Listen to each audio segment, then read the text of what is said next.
If you were there and you were not a gunman, that's a positive. Okay, and then you know what's a negative? What? Me knowing what happened and not saying nothing.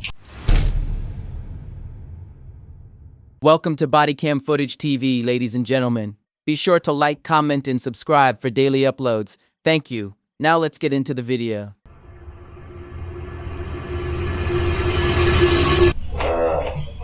I sit close to this? You can say whatever else you want to do.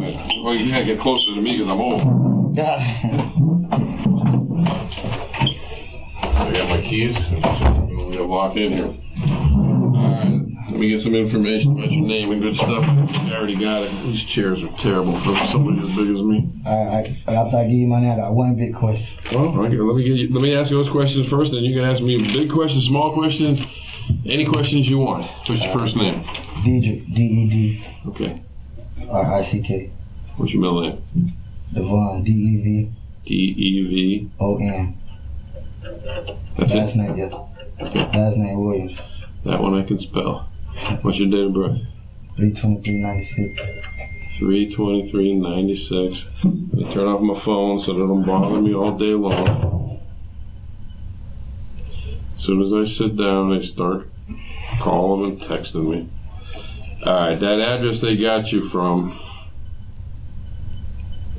is that your good address? Is that where you live? Yeah, that's where I live. What's the address? 550.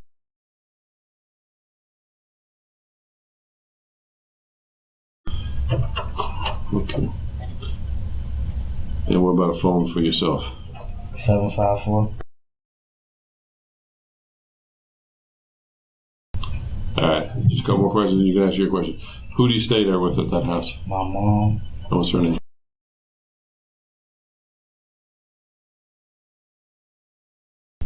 I wasn't going to ask you how to spell her first name. I assume you know how to spell your mom's name? Yeah. How do you spell it? S.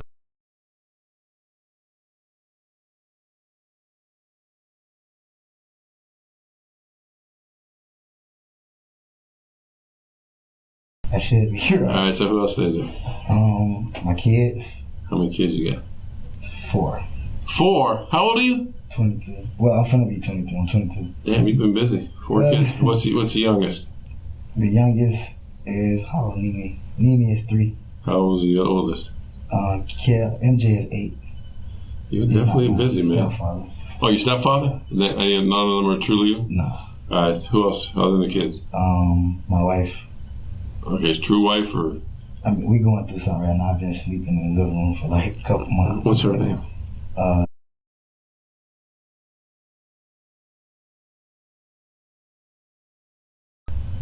So you're truly married? Yeah. What's her date of birth, you know? You better not forget her birthday. You'll be sleeping on the couch longer than one night. What? That's crazy. How old is December. she? Oh, not. What year? She's finna be 20. She's finna be 29. Okay, so she's older than you. Alright. How long you been married? For like a year. Alright. Well, so just a couple more questions. How far did you go to school? I went all the way to the 11th grade. What high school? Scranton High School. The Dragons. So you're a Fort Lauderdale guy? Yeah. You play football? I used to. What position? You must have been a running back or a fullback? Running back and linebacker. What year? Little League. It was Little League. Oh, no, it wasn't for the high school? No. The one for the Dragons? Nah. Alright, so 11th grade. So how long did you live in Fort Lauderdale? Your whole life? Almost one whole life. I was a Fort Lauderdale guy for 30 years, man. I worked for Fort Lauderdale. You did? Yeah. Yeah. Did you live down by Scranton or did you live up in the north side by Cicero? I actually say in Scranton. No, I was saying when you was a little kid. You were always in Scranton? No, I was in Scranton. I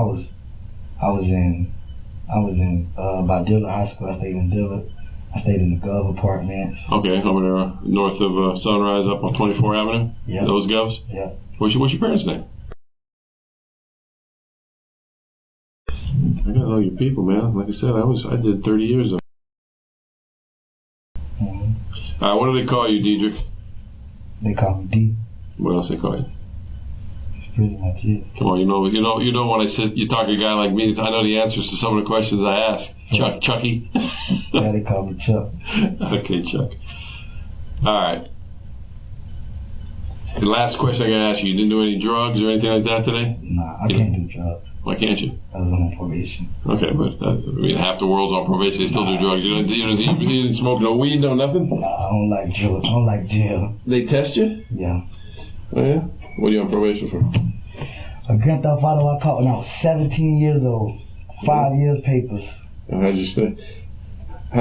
You stayed on it for years and had no problem, then you violated it? I had one violation, but it got dropped, so it's not a violation. So they never set you I went from house arrest to community control to non-probation. I made it off house arrest, made it off community control. Supposed to be going Monday to get off probation. All right, so you've never been to prison, I'm assuming. Nope.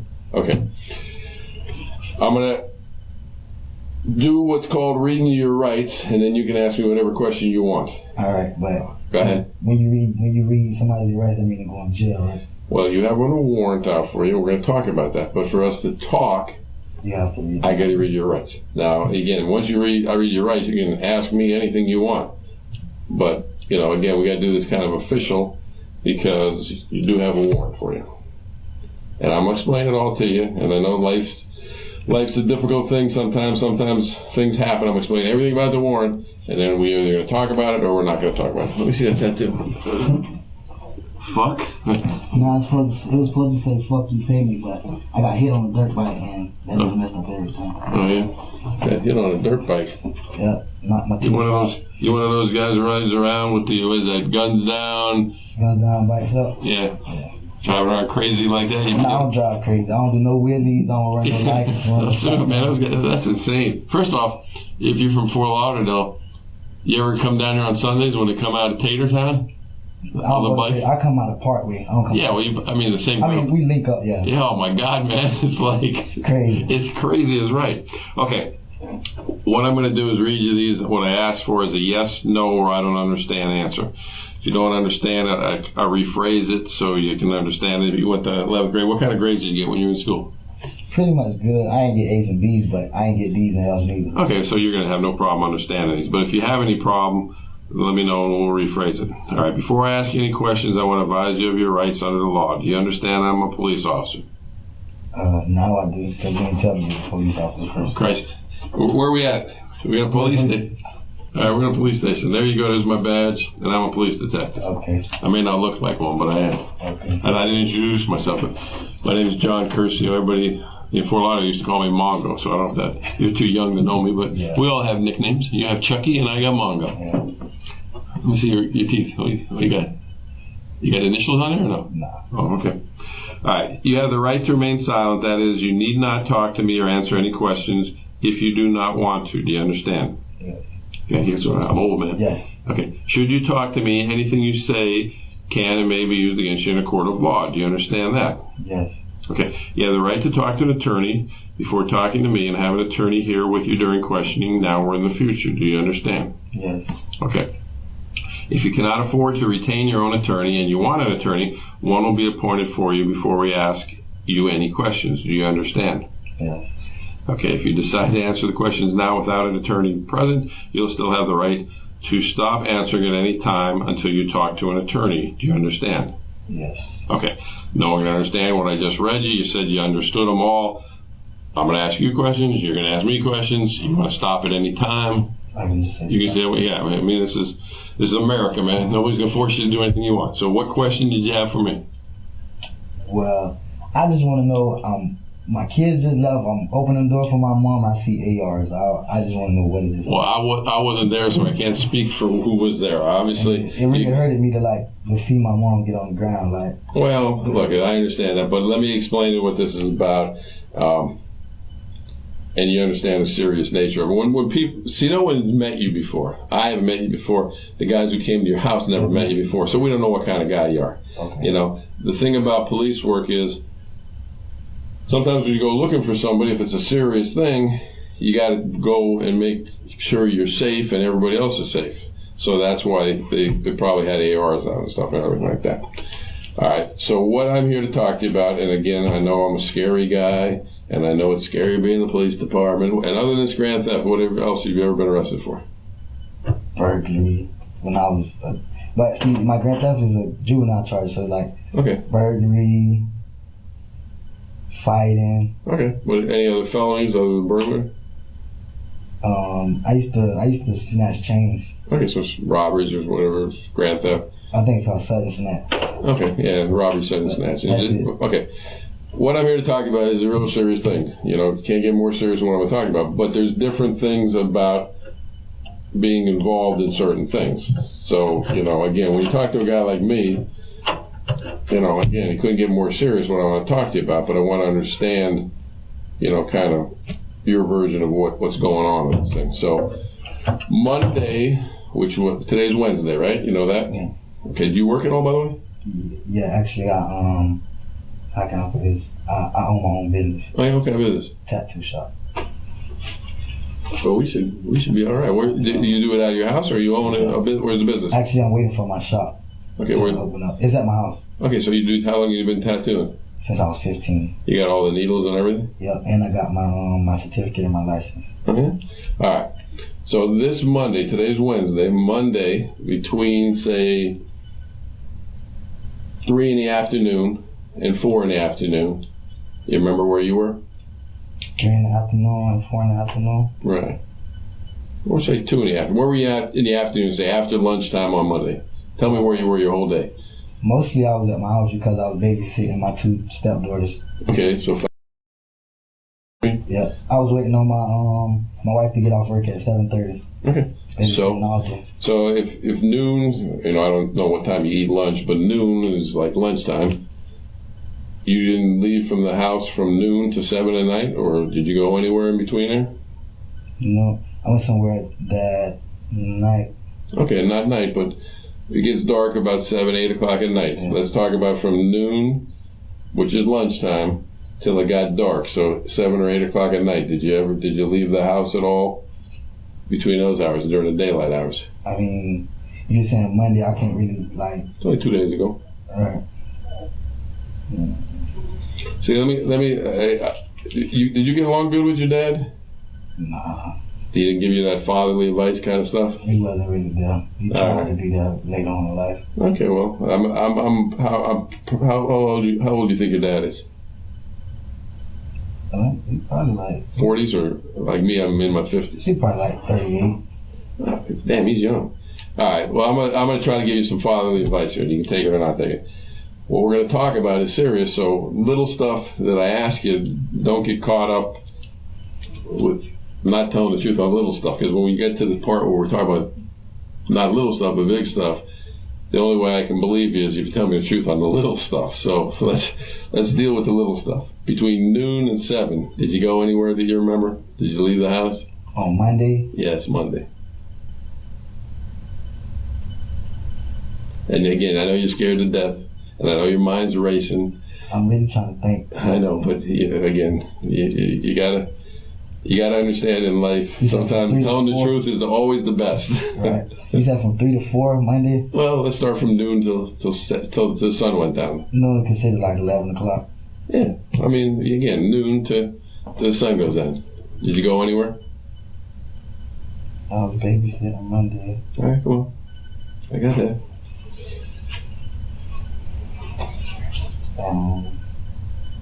You need to understand, like I said, a lot of these questions I know the answers to, because I just don't pick out people out of the world. Like every day, I got a lot going on every day. So okay, well. That's Monday. All right. Did you hear anything that was really crazy that happened this Monday? Well, not Monday, but the crazy this week. What would you hear about? A shooting. Okay. And where did the shooting happen? Riva. All right. Do you ever go up to Riva? I go to Riva all the time. I ride bikes. I know. You told me you wrecked knocked out my teeth. Yeah, when was that? When did you do that? Like a year ago. Right. Okay, so you're saying when I went to Riva?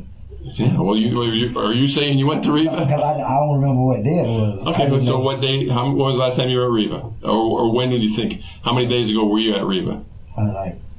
Riva closed on Sunday, so that probably was Monday. All right, so Monday you go up to Riva. And how'd you get up to Riva? Walk, bike, car? Fat boy came and picked me up. Who's Fat Boy? Somebody I ride with. He normally just, like, sometimes he just come, like, most of the time he come, he's on a bike. Okay. But this time he just pulled up. He pulled up with his girl. Is Fat Boy a Pompano guy or a Fort Lauderdale guy, or what is it? No, Fat Boy's from Coral Springs. Coral Springs? Yeah. And you know his real name? I just know him from riding. Alright, so how long you think you know him in life? I met Fat Boy this year. Okay. I actually broke down and he helped me. Okay. I met him like February. Alright, so you and Fat Boy go to Riva, and he's with his girlfriend? Yeah. Alright. You don't know. She was driving. You don't know his name, but you know her name? Nah. And they live in Coral Springs. You ever been out to their house? Yeah, I've been to the house before. By the Coral Ridge Mall. Coral Ridge Mall? Coral. It's two. It's Coral Square and Coral Square and Coral Ridge, but I think one of them is not actually in Coral Springs. Okay. Alright. But is he in a house or an apartment or a condo? Townhouse.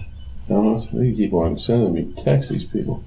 Talking about something completely unrelated. Alright. So he picks you up. Where does he pick you up at? At my house. Okay. He actually she blows the horn, or he probably reached over and blows the horn. Okay. And my little friend that cuts my grass, like, it's a young dude. Yeah. I let him cut the grass. I pay him money so he won't get in trouble.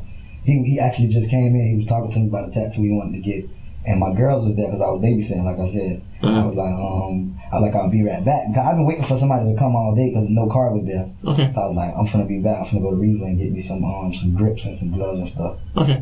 All right. So just so I get this straight, Fat Boy comes up. He's with his girlfriend, whose name you don't remember. Does the boy who's cutting the lawn, does he go with you to Riva? No, because my kids were there. I told him to watch the kids. He don't watch the kids before. I told him I'll be right back. What's the lawn boy's name? What do you call him? Rod. His real name. I know his real name. His real name is Sherrod. Sherrod what? Yeah. I don't know his last name. Okay. Does he live close to you? Yeah. He lives right in the corner, actually, by the library. By the library? How old is he? Sherrod, probably like 17. Okay. So he watches your kids while you go to Riva? I told him I'll be right back. And when you said you had your girls there, that's your children you're talking about. It wasn't your girlfriend or one of your wife. She was at work. That's why I was babysitting. Okay. So Sherrod, all right. So you go over to Riva. Is anybody else in the car other than you, Fat Boy, and the girl? Yeah, me, Fat Boy, and the girl. Nobody else? No. What kind of car are you in? We were in a gray. What kind of car is that? A gray Nissan. What is it called? Moreno. Moreno? Yeah, these gray. Is that a two-door or four-door? Because I don't know cars that well. Is it new or old? It's kind of old. Oh, a Moreno. It's clean though. Moreno. All right. When you do go over there, who's driving? The girlfriend. Girlfriend. Okay. You go over, and what happens? You go in. You go out. What? I mean, who else goes in with you? Fat Boy. All right. What do you end up buying? I was looking for grips, but they didn't have the size that I needed for my 150. Okay. So what did you buy? I bought gloves and I bought a skeleton. I bought a white and black skeleton face cover. Half. His hat. It was half. Okay. Half. That comes right here. All right. What color are the gloves? The gloves were red. Red. Okay. All right. So you didn't have the grips you needed, and other than that, this week is that the only time you were up there? Yeah, because my bike was broke down actually. What's wrong with your bike? I cracked the casing. Oh yeah. That's pretty bad. And actually, I was gonna order a new casing, but I actually got it welded. That's for a JB weld? Yeah. That's for a 150 to crack the casing? Yeah. Okay. How long you think he was up at Riva? I walked in. When you walk in, you come around the curve. Walked in. I looked by the grips. I ain't see my size. I walked to the back. I hollered at it's two people I know I always talk to in there. They're twins.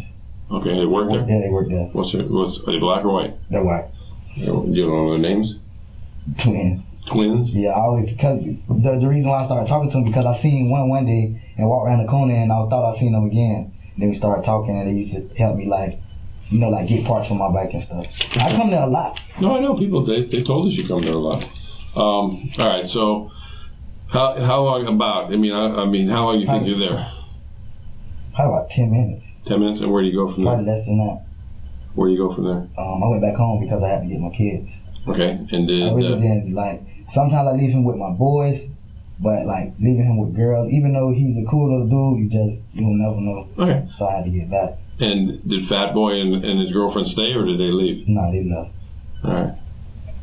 Do you know Fat Boy's number off the top of your head? No. Is it in your phone? Yes. You have him under Fat Boy? Nah. What do you got him under? I have him under. They should have a bike next to it. Cause he's Jamaican, so I think I got him under Dread. Dread? Shit, you probably got a lot of people under Dread. That's common.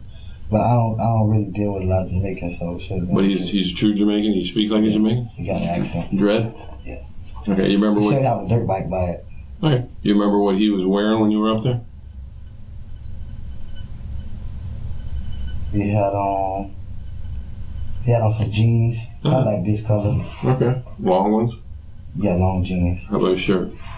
He had on a black shirt. What about you? You remember what you was wearing? Yeah, I had on a tank top. What color? Gray. Gray. What about clothes, pants? It should have been gray pants too and yellow slides. Yellow slides? Yeah, yellow. What kind of just regular slides or some brand name?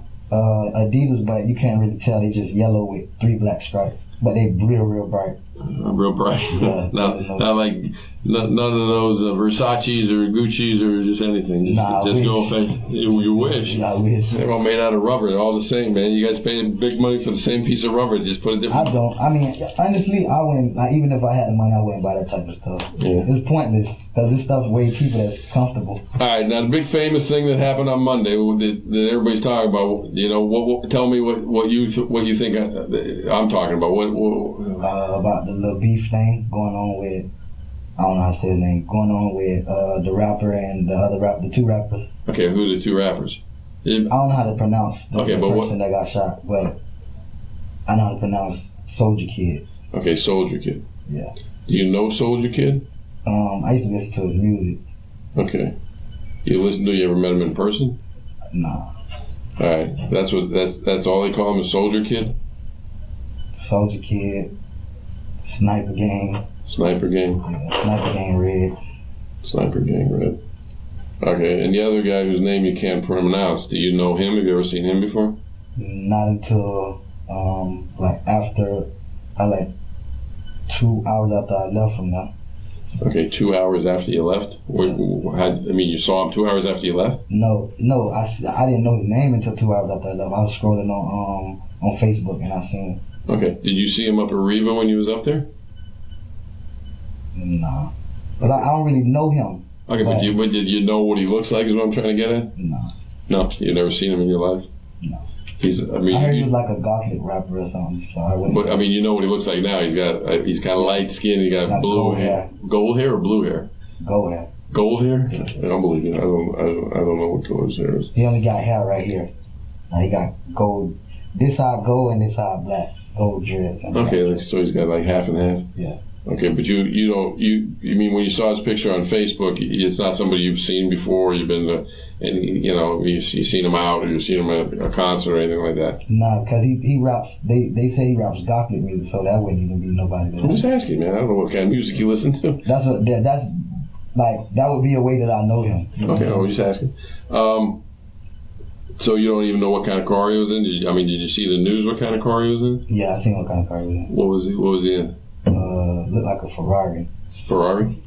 Did you see anything that looked like that when you was up there? Oh, at Riva? Yeah. No. Now, when you came into Riva, there's like two ways in. One way you're not supposed to come in, which is off Dixie, and then the other one is off that gate in the back. Which way did Fat Boy? Which way did you guys come in? Through the gate in the back, or did you come through the little gate off Dixie right by the front door? We came. Got off the got off I-95, came down to Dixie, turned left. Then you got to make the U-turn. Mm-hmm. Turned left, came in, and went to the left by the boats. Okay, so I love drawing maps. If this is Dixie, and this is Sample down here, Riva kind of sits up here. There's an entrance right off Dixie here, if that's the building, and then there's one down here on the road where there's a gate. So you think you came in the gate or over this one? This is where the boats and everything is, kind of up in here, and the quads are in here. But this is the building. Can you see your pen? Yeah. Okay, we got off this Sample. Yeah. We got off Sample. Wrote down Sample. Turned on Dix, you got to make a U-turn because you can't just turn in there. Yeah. Made a U-turn and went in. Okay, so you didn't go into the entrance off Dixie. You went in. Yeah. You can't go in there. Well, I mean, you can if you want to violate what they tell you not to do. Because I think, I mean, I've seen guys kind of do it. I don't know. Maybe I'm wrong. I mean, well, she didn't. Okay, so all right, then you parked there. Did they go in? Other than Fat Boy, she stayed in the car. Yeah, she stayed in the car. Okay. All right. Because I told her I was running in right quick. We parked by the boats right on the side of the gate. All right. Now, you again, time frame wise, you don't remember.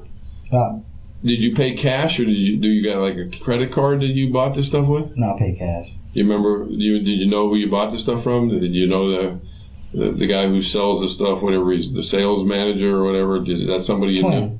That's one of the twins. Yeah. Twin. Oh, okay.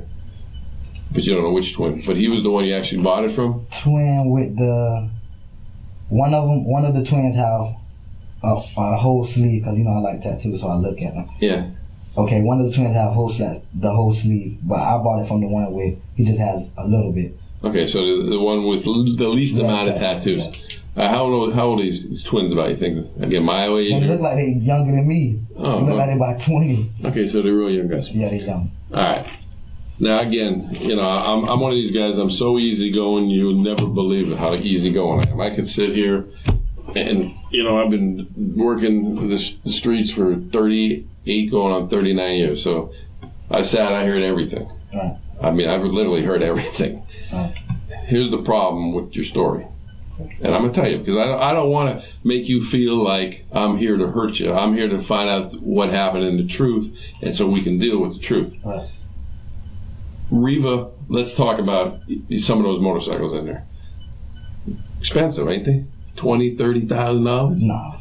Well, what do you think those spiders and there, those cams and everything? I mean, I ain't know those was considered motorcycles. Well, whatever. I mean, there's a lot. What I'm trying to get is there's a lot of shit there that's worth a lot of money, right? Right. Yeah. So when you got a lot of money, like you're going to open a business, right. What's the first thing you do when you own a business to protect your business and all that expensive property you have? Your security. Yeah. What kind of security would you get? Armed. Okay. Above armed security, what else would you get? Alarm system. Cameras all over the motherfucking place. Cameras, yeah. 40 of them.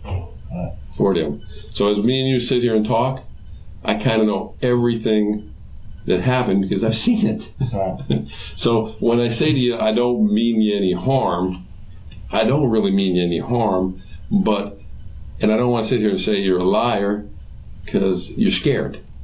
And I understand that. Right. But I can see everything that happened. They got cameras everywhere. You can't move on that property inside or outside without being a camera. You can't come up Dixie Highway without one of those cameras picking you up. You can't go on that back road without those cameras picking you up. You can't sit in the parking lots on the other side of the street from the parking lot without those cameras picking you up. They got cameras everywhere because they got millions of fucking motorcycles up there. So they're going to protect their shit. So what I want you to do is understand that. And I don't want you to get to the point where you protect people who got you involved in shit that you don't need to lie for them because they got to deal with their own problems. You know what I'm saying? And that's what happens as a young man. You get involved. I got young kids myself. My son's in his 30s, but he hung around with knuckleheads too. And nobody wants to snitch out a friend or whatever you want to call them. But there comes a time in life, you got how many kids? 4? The only thing you should be thinking. 2 real kids. Yeah, but the only thing you should be thinking about is you and the people you love, not friends. Because here's what I tell people. I tell this to my own kids. Everybody who's not your blood, in other words, who's not truly your blood, you know what they are? A stranger. That's the truth. Because you got to worry about your blood, not people who you think are your blood, because everybody, says, hey, we're tired, I've known you since this, or I've known you since that. So don't protect these people by telling stories that are going to make it look like you're the bad guy in all this. Right. So let's go back to, first off, Fat Boy. You did tell me the truth about Fat Boy. That I'll give you. We're going to throw all those notes away. We're going to start all over again. So can you tell me what I didn't tell you the truth about? No, I'm going to ask you to tell me, because if I tell you and then you start telling me back then it doesn't look like you're truly, remorseful or want to tell me the truth. I can tell you right off the bat, you're in the wrong car, because I can tell you what car you're in. You're got the wrong amount of people in the car. Who's with you? And again, you may have got caught up in something, because I don't think for a million years you'd go up to a place intentionally where they know you to do something crazy like this. But unfortunately, you're with the guys who do something crazy. And that's what we're talking about. And it's all on camera. That's just the way it is. And Fat Boy's on his way down here too. So, again, you want to be the one who protects people. I know one thing. You ain't the guy with the gun. I can see a video. But, you got to decide what you're going to do. You're going to protect guys with guns who, they got to deal with this their own self, not you. But I got a question. Go ahead. Because, obviously the whole time I've been thinking about it. I know you haven't. It would bother you. I knew. You said it didn't? I said, I know it would bother you. Oh, yeah, it did. I can tell right off the bat it would bother you. And because I look up a man's past a little bit before I come find him. Like that. I know. So I know it would bother you. I knew that I was going to come to you. Because when I thought about it, like I'm in some shit that I went to go get some shit for me. And okay, well let's start off by 100% the truth and deal with it. Okay, so now I got a question before we start this. Go ahead. I watch this on TV all the time. I understand. I was on the 48. And I was on the 48. People tell y'all and they still get it. Well, here's the situation. You got a warrant, so I can't deal with anything like lying to you, and I'm not gonna. I've been doing this too long. I got the credibility. You're too young to know me, but I got the best credibility. All I can tell you is this. Later on, I'm going to go in front of the state attorney. I'm going to go in front of a judge. I'm going to either say, he told me a story that is believable, or he told me a story that's not believable. Okay? Again, I can look at a video, so I know what's believable. But for me to sit and tell you everything you did, and then you just sit and shake your head and say, yeah, it doesn't have the same weight as you telling me that, this is what happened. Now, I'm not going to lie to you and promise you deals, but I can tell you this, I'm going to stand up and tell the truth, just like I'm asking you to tell the truth. I'm going to tell the truth when they ask me about you. So if you're really, truly remorseful, then you need to tell me what happened and show that remorse. Because it's better, you got to understand, it's always better to tell the truth in any situation than to lie. It is. Yeah. So. You got to deal with it. You're not the guy or the guys with the guns. And unfortunately, the guys with the guns aren't even very good at what they do, or wouldn't have had it happen like that. So, let's start off real slow. Let's go back to, were you at your house? Yeah. Okay, so now who comes and picks you up? Fat Boy came and picked me up. Okay, so. So to be honest with you. Yeah. All right, well, look at. I'm sorry for what I'm sorry, well, not for what I did, but I'm sorry for what I got myself into. I'm sorry that happened to that person, being that who he was or whatever. Okay, but. And, I'm already on probation, I'm going to get time for it, but I can't die in jail. I can't. Well, you're saying you're going to die in jail. Is that what you just said? Yeah, I can't die for telling. I can't. Hey, say it again. Are you saying dying, or what are you saying? I can't die in jail for... Well, no one's saying you can die in jail. What you're charged with is you're involved in an incident. There's all kinds of people involved in incidents. And sometimes... But even if, when I tell you the story, it's like that paperwork, it follows you when you're in prison. Like, people know that. And okay. So, let me explain something to you. A lot of guys who are in prison understand you got to take care of your own, too. And, you worry about, whatever they want to say, being a snitch, whatever you want to be. People got, first off, no, it's not, because it depends on the situation. First off, I'm not trying to say anything crazy like there's people who would say you're doing the right thing who love this guy.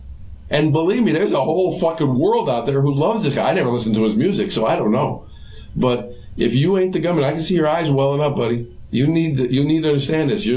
you got a chance to tell the truth, and then you deal with the hopes that the truth is going to be better for you than a lie. But as far as the snitching stuff, I've been doing this 39 years. The prisons understand you gotta take care of yourself too. You know, again, you know, it's like you're not the gunman from the video. So, you know, you can't worry about something like that because this is stupidity. These aren't crazy gang members or anything like this. This is just guys that aren't even good at what they do. You know what I mean? So, you know, you got to make your decision. But this is, you know, there's a lot of guys who go to jail that tell the truth, and people understand that. Yeah, and in this case, I mean, I don't really care about people understanding it. The judge ain't gonna understand. Yes, well, how do you know that? You don't think the judge is going to show why? Let me ask you a question. When you went up to Reva, did you know what was going to happen? No. Okay. If that was the case, I wouldn't have went in. Okay, so right off the bat, that's something positive for you. Okay. Let me ask you another question. Just without saying any names, how many people was in the vehicle with you? 3. 3 total? So you're the 4th. Was it your idea? No. Okay, so you didn't go up there with it planned. There's 3 other guys in there with you. It wasn't your idea. That's a positive, right?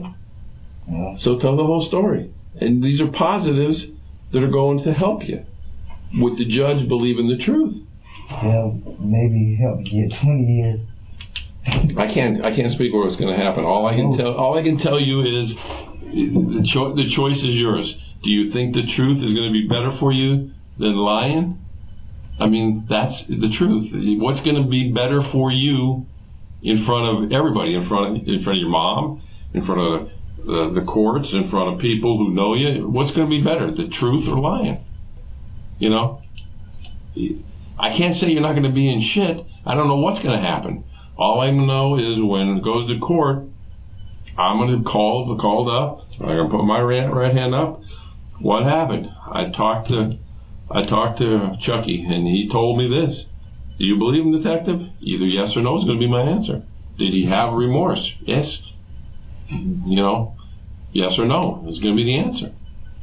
Again, you got to decide what's the best for you and the people who you really love, which is hopefully your family. So. I understand what you're saying, and of course I want to help myself. Like, I've been in these kids' life more than their dad has, you know.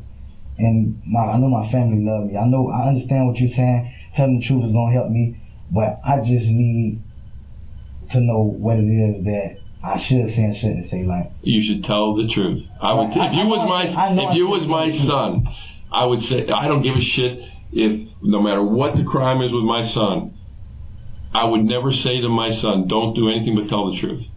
Because if you are legitimately there and didn't pre-plan it, that's positive. If you were there and it wasn't your idea, that's a positive. If you were there and you were not a gunman, that's a positive. Okay, and then you know what's a negative? What?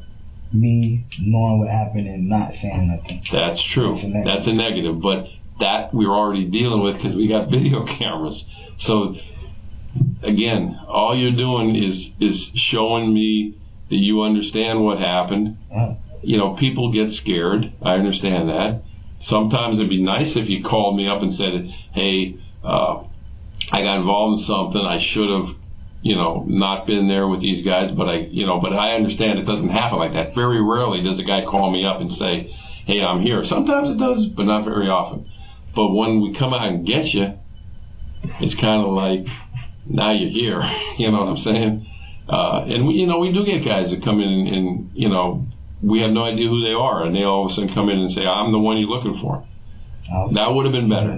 That would have been better. So, all right. I mean, like I said. Can I at least have someone here with me, like, while I'm telling you the story? Who? Like a lawyer or something? You can have anything you want. That's one of your rights.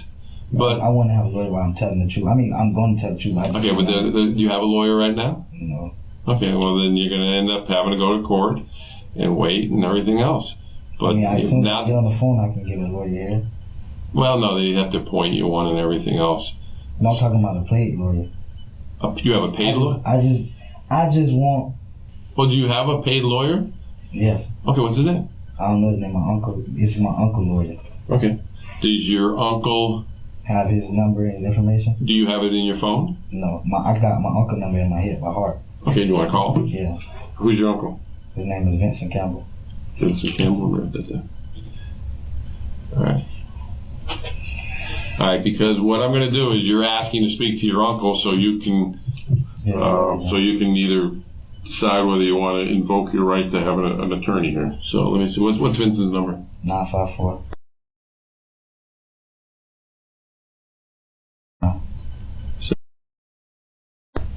Alright.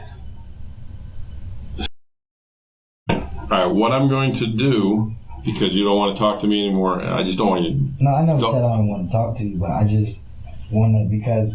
Okay, what I'm going to do is, like I said, I'm going to give you my phone, and I'm going to leave the room, so you want to have a private conversation, or you want me to listen to your uncle and you? I'll put you on speaker if you want. I'd rather have a private. Okay. Alright, you know how to work a phone, so, alright, give me a second. That's my shit falling out. Alright, let me, how long do you think you're going to need to talk to him? About 10 minutes. Alright, do me a favor, don't be burning up my phone, or don't be texting people crazy on my phone. I don't want to have to get my own phone records on my own phone. No problem. Alright, you get the lawyer? God dang it, man. I can never figure out which key to open these doors. I've been doing this so long. Alright, then get the lawyer's number, and then we'll call him and see if he wants to come back. Alright, I'll be back in about 10 minutes. Alright.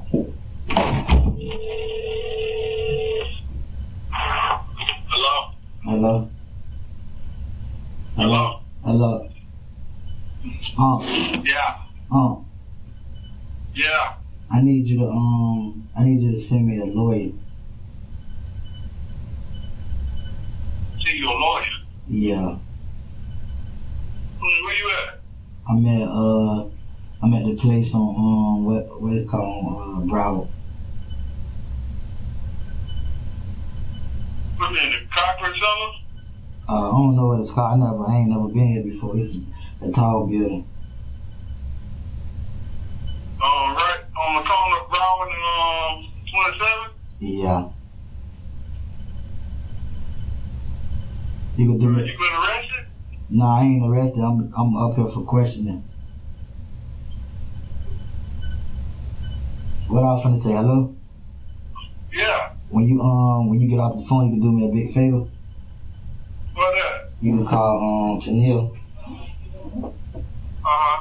Cause nobody don't know where I'm at, because when I came to the house to let my mama in, and when I was about to let her in, the police had came, like they put on drugs and all that, made her get on the ground and jump. So just let her know where I'm at. But I need you to send me a lawyer. Though. I got some money that I saved up. You could just tell her to let you know, like just tell her, let you know what the lawyer gonna charge and all that. So what you been questioning for? Something during the past or what? Nah, something I had when you know I always go get something for my bike, like the ride and jump. I went to go get something for my bikes, and I guess they seen me on camera going there to get something for my bikes, and something happened after that. Alright, call her for me, and get the lawyer for me, please. Alright, love you. Alright, love you.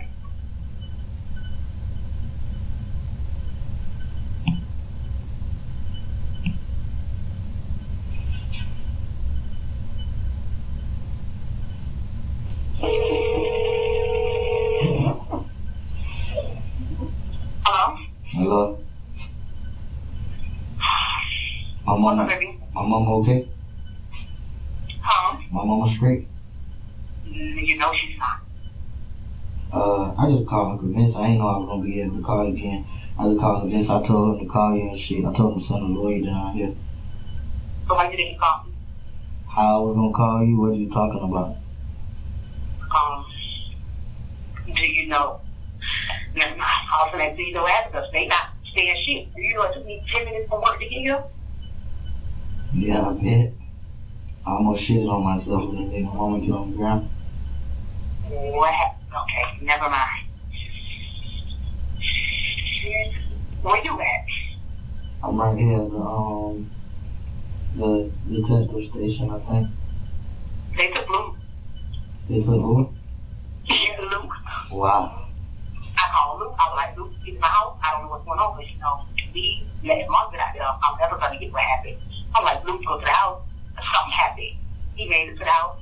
He wasn't answering the phone. I'm like, pushing it down 95. Lisa calling me. Luke won't answer the phone. I'm calling Luke. I'm calling her. Nobody won't answer the phone. Luke finally answered the phone. He was like, I don't know what happened. They won't tell me nothing. Then I searched the house. They don't have a search warrant. I'm like, what the fuck? So I'm like, okay, I get here. Luke coming from around the corner. I guess where we bought the car at. And he was standing in our yard, and the officer got flipped with him. It was like, oh, you can't, you're supposed to be on this property. I told you this property is on hold for search. Luke stepped back and took me to the next door to the property, and he was like, so what can you do to me now? So the man was like, he said something, so Luke was on the phone with Lisa, and he, I guess Lisa asked him who he was talking to, and he was like, the police. And it was like, you know what, since you want to obstruct, put your hands behind your back. He's like, I want to walk with him, put him in hands. So I was like, they really being nasty tonight. So when I talked to Luke, Luke was like, they came over talking about they looking for some boys. I'm like, some boys? Well, who the fuck they supposed to be looking for? Talking about, they say he had a warrant. I say, how the fuck? When Luke called me and said that, I looked over the reports, there's no warrant. I get here, they was like, the warrant was just issued. Now we're going to stand out here and wait until they clear so we can search the house. I was like, okay, I don't know what to say, because I got to go get my shit. They was like, that could take a couple of hours in them. I'm like, okay, no problem. I'll sit out here and wait. They won't tell me nothing. They took you before I even made it here. Yeah, when I told you I was going to get the kids, I pulled up to the house and let one go and. But you told me, I don't know. I thought you was gonna keep going for real. You got Tony Keys? No, the police got him. And the bitch talking about they didn't have him. So I gotta go. Police got him. Huh? Just make sure you have him send the lawyer. I gotta go. I call you. So when you gonna call me? You can come in. Alright, me too. Somebody forgot how to open the door. Forgot how to open the door. Thanks. No problem. Did he give you a number for the guy? He said he was gonna send him. You can send him here? Yeah. He asked me where I was at. He said, is this on the corner of Broward?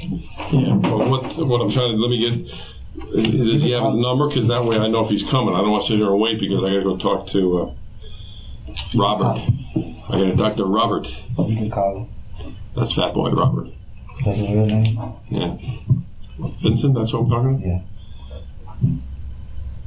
Is he from Fort Lauderdale? My uncle? Yeah. No.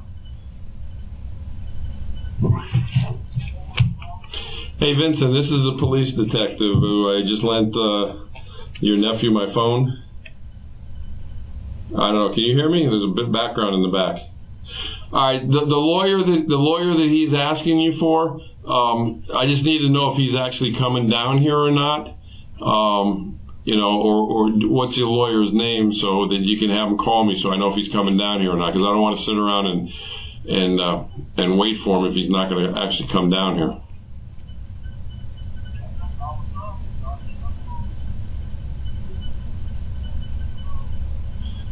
Do you mind if I ask you the attorney's name in case it's somebody I know?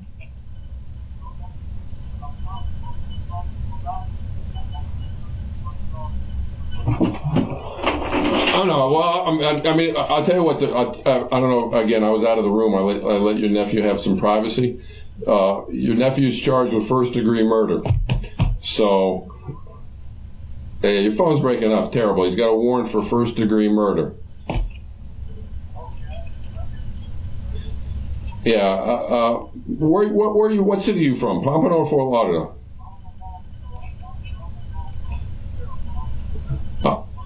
Oh, you live down in Miramar? Okay. Well. Okay, this is my cell phone. I'm going to text you my name and number because again, we don't want to sit here with your nephew all night if the lawyer is not going to come down here.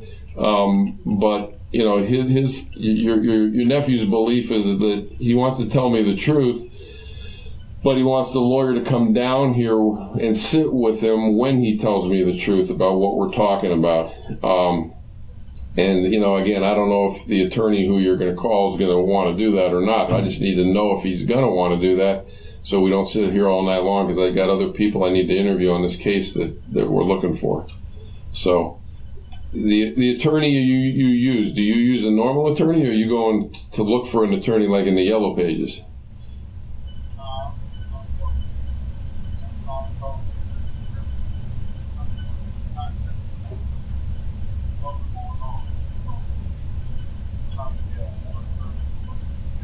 Okay. All right. Well, again, I'm gonna text as soon as I hang up. I'm gonna text you my name and number in case whoever your attorney is knows me. I've been down here doing this like for 39 years, so that's why I'm asking you who it is, because it may be somebody I know. And that way I can like find out if he is gonna come down here or not. That way I know whether or not your nephew just needs to go over to the county and get booked in, or what's gonna happen. All right, so as soon as I hang up, I'm going to text you my name, and this is my cell phone. No, not attempted murder. Unfortunately, he got caught up in with some of his buddies in the thing that happened on Monday with the rapper getting killed. So, yeah, unfortunately, that's what we're talking about. I mean, he started telling me what he was going to tell me, and then he said he wanted to stop until he could have an attorney sitting in the seat here beside him, and he would continue to tell him the truth. So I just need to know if that attorney, is going to come down here, because he said the only attorney he knows is through you.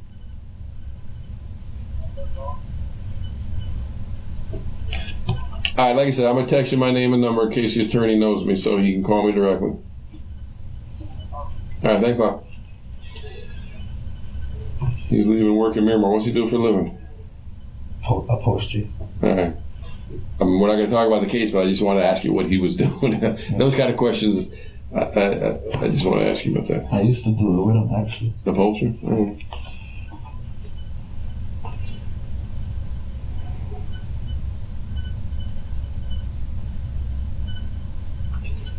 So I just picked up fat boy. Mm-hmm. I tell you, there's cameras everywhere. All right, how this works now, because of what you said about the lawyer, the only way I can talk to you again is it's called you re-engaging me. In other words, you got to want to talk to me, because I can't talk to you anymore about the case until this attorney decides whether he's going to come down here or not. I don't think any attorney is going to come down here tonight and sit in that chair, but we'll see if your uncle finds one to want to do that. I'm gonna give you my business card on the box. It's my cell phone. What's your name? Your name. Yeah, that's my name on front of it. So I'm gonna have you hold on to that.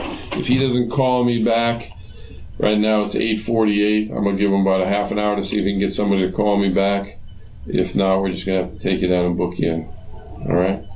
I'm going to have to bring somebody over, a forensic guy, who's going to photograph you. I see you got your wedding ring. They're going to have to put that. Would your wife come down here to get that? Yeah. Because I don't want to. Do you have any other property other than the wedding ring? No, they took all my other rings off and my bracelet. All right. I just don't want to see it. We can put it into your jail property, or I can see about getting it back. Can she get it? Because I done had that happen before and it was gone when I got out. All right, because what I'll do is that when the guy comes over here, he's going to do your fingerprints and photographs. I'll have put everything in evidence and turn it over to me, and then I'll call her. Probably not tonight, but tomorrow. She'll come now if you call her. Well, she got how many kids? Who's going to watch the kids? Somebody got the kids already. All right, well, we'll see what we do, because by the time they're done photographing you doing all that stuff, that may be a little longer. Again, I can get it to her tomorrow. I'm not going to take your crap. But I'm trying to think if there's anything else we need that where I can give her back. All right, the other thing is, DNA. We don't want to talk about the case anymore, but out. You don't need a key to get out. You don't need a key to get in. It's complicated. And then you got to try to remember which key it is. Out of the three that are identical. All right. Do me a favor. Sit over there because I like to kind of sit where the light's the best. I'm old.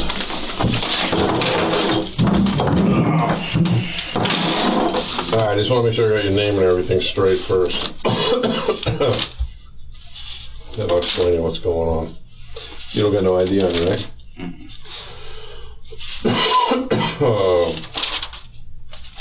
What the hell am I seeing on my glasses? Is it a piece of dirt or something? Alright. Alright, first name's Michael, right? Yes. Okay, you're gonna have to speak up because I'm old. Yes. You don't have to call me sir. What's your middle name? Sherelle. Spell that. To be honest, sir, I don't either. Say it again. To be honest, No, I heard that, but say how your middle name's pronounced. Sherelle. With a Sherelle with a C or an S? S. Okay, I'll figure it out. And what's your last name, Boatwright? Yes. You know how to spell that? Yes. Spell it for me. BOATRIGHT. And what's your date of birth? September 12th, 1995. 1995. How old does that make you? 22. 22. They call you anything on the street? Yes, sir. Okay, don't call me sir. The only reason I say that because everybody's got a nickname, including me. My name is John Curcio, but nobody ever can remember that, so everybody calls me Mongo. So, you can call me whatever you want to call me. But what's a good address where you stay at, Mike? I don't have like a good address. Where's your people stay? Where's your mom? Your dad still alive? And my dad's still alive. Where's he live at? Is that where you I mean, when you go to bed at night, do you sleep with your dad, or where do you sleep? I sleep with my grandma. Okay, what's your grandma's address?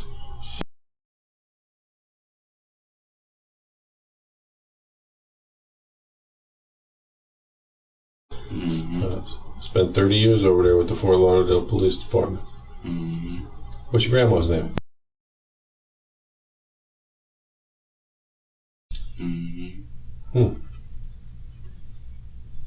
All right. What's a good phone number for you?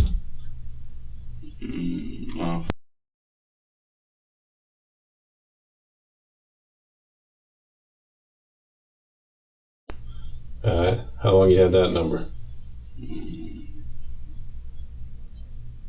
Sometime. Huh? Sometime like days, months, years? Months. Months? What is that, Metro? Yeah. Alright, I didn't even ask them where they got you. Where did they get you at tonight? Nigga, I don't even know what I'm here for. I want to tell you what you're here for, but I'm saying, did they get you on the street? Did they get you in a house? Or where did they get you at? I'm going to ask them. I was just driving. You're driving? I was in the car. Okay. Alright, well, see, again, I haven't asked them, so I'm asking you. Whose car were you driving?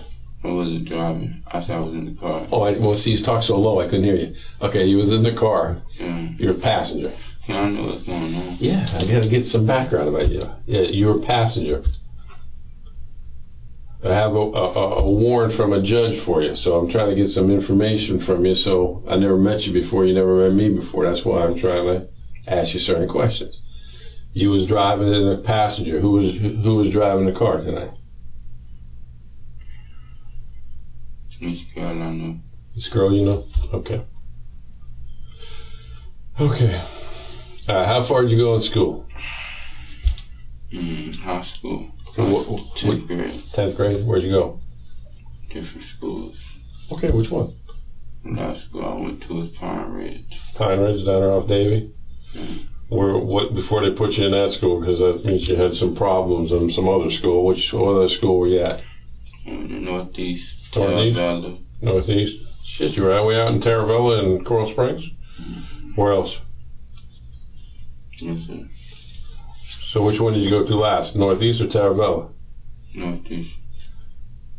Okay, well, if you're a Lauderdale Manors living, you should have been a Dillard man, right? I ain't always stayed in Lauderdale. Okay, did you ever live up there by Northeast?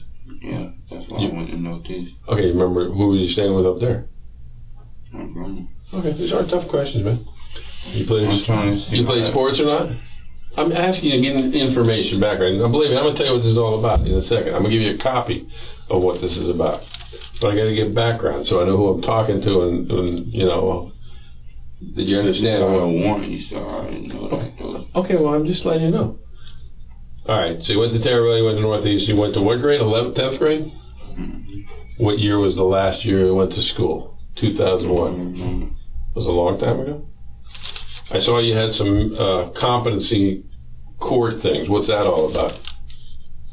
Have you ever been to a doctor where they like to a doctor where you gave a prescription medication for something? Okay, what's that all about? What do they say you are? Archways. You what? I go to Archways. Archways? Well, what do they say? What do they say? What are they treating you for? In other words, what do they say? Bipolar, depression. What do they say you got? I don't know the name of it. Okay, they give you pills. Yeah. You know the name of the pills? No. You take them every day. Okay, would you go to Archway? How long have you been going to Archway? About 2-3 years. 2-3 years. They help you out when you take those pills. What is it? I mean, is it like you got ADHD or I mean they don't even. Okay. All right, now I got to ask you this question too, and I don't know nothing about you. You done any drugs tonight? Like smoked any weed? Took any mollies? I just need a lot of drugs. You did a lot of drugs? And I Okay. did weed. Weed? Mm, How much weed did you do? a lot. A lot, like what? One joint? One like this big? How big? Look, what does it mean? How much weed? I know what I'm here for a second. Okay, I'm gonna let you know that, but I gotta make sure you got understand. the weed from me. They say I'm here 'cause I had coke dope on me. Oh, you had dope on you when you got caught? So I got on. Okay, well, I'm just asking you, not did you have it in your pocket, but did you do any of it tonight? No, I'm about to. You was about to, so you didn't do any of it tonight.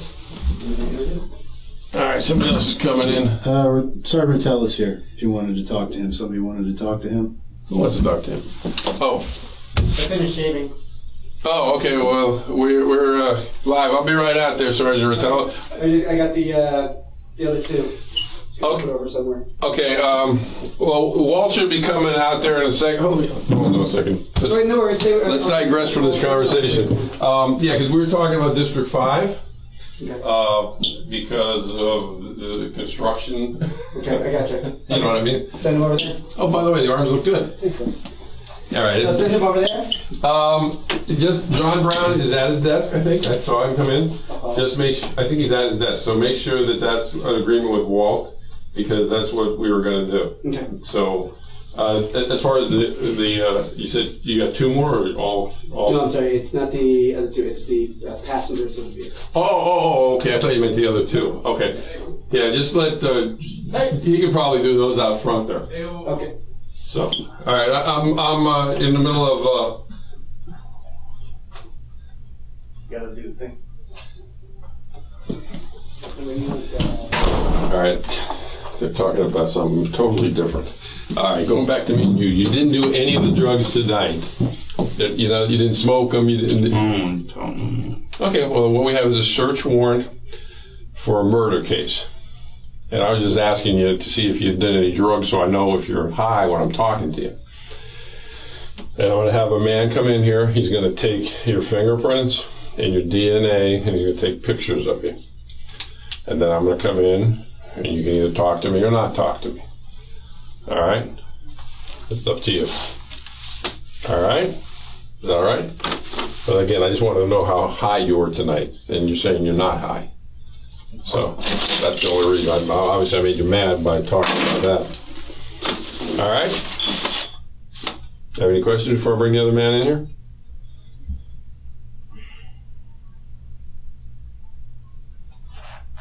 That would mean you have no other questions before I bring the man here? The forensic guy to do your fingerprints and all that stuff? No? You gotta at least say no, you don't have any other questions. All right, let me go get him in here.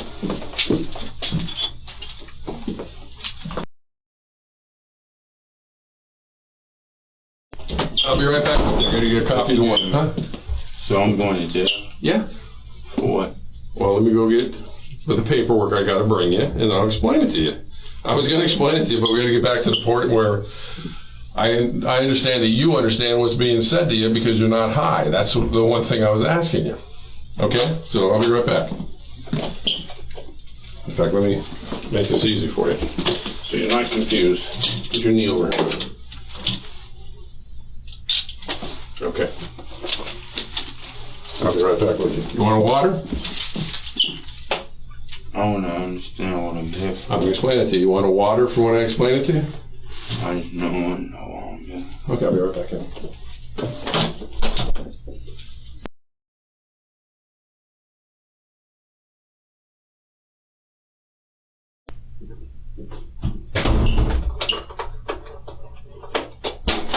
All right. Now I'm back with my paperwork for you. All right.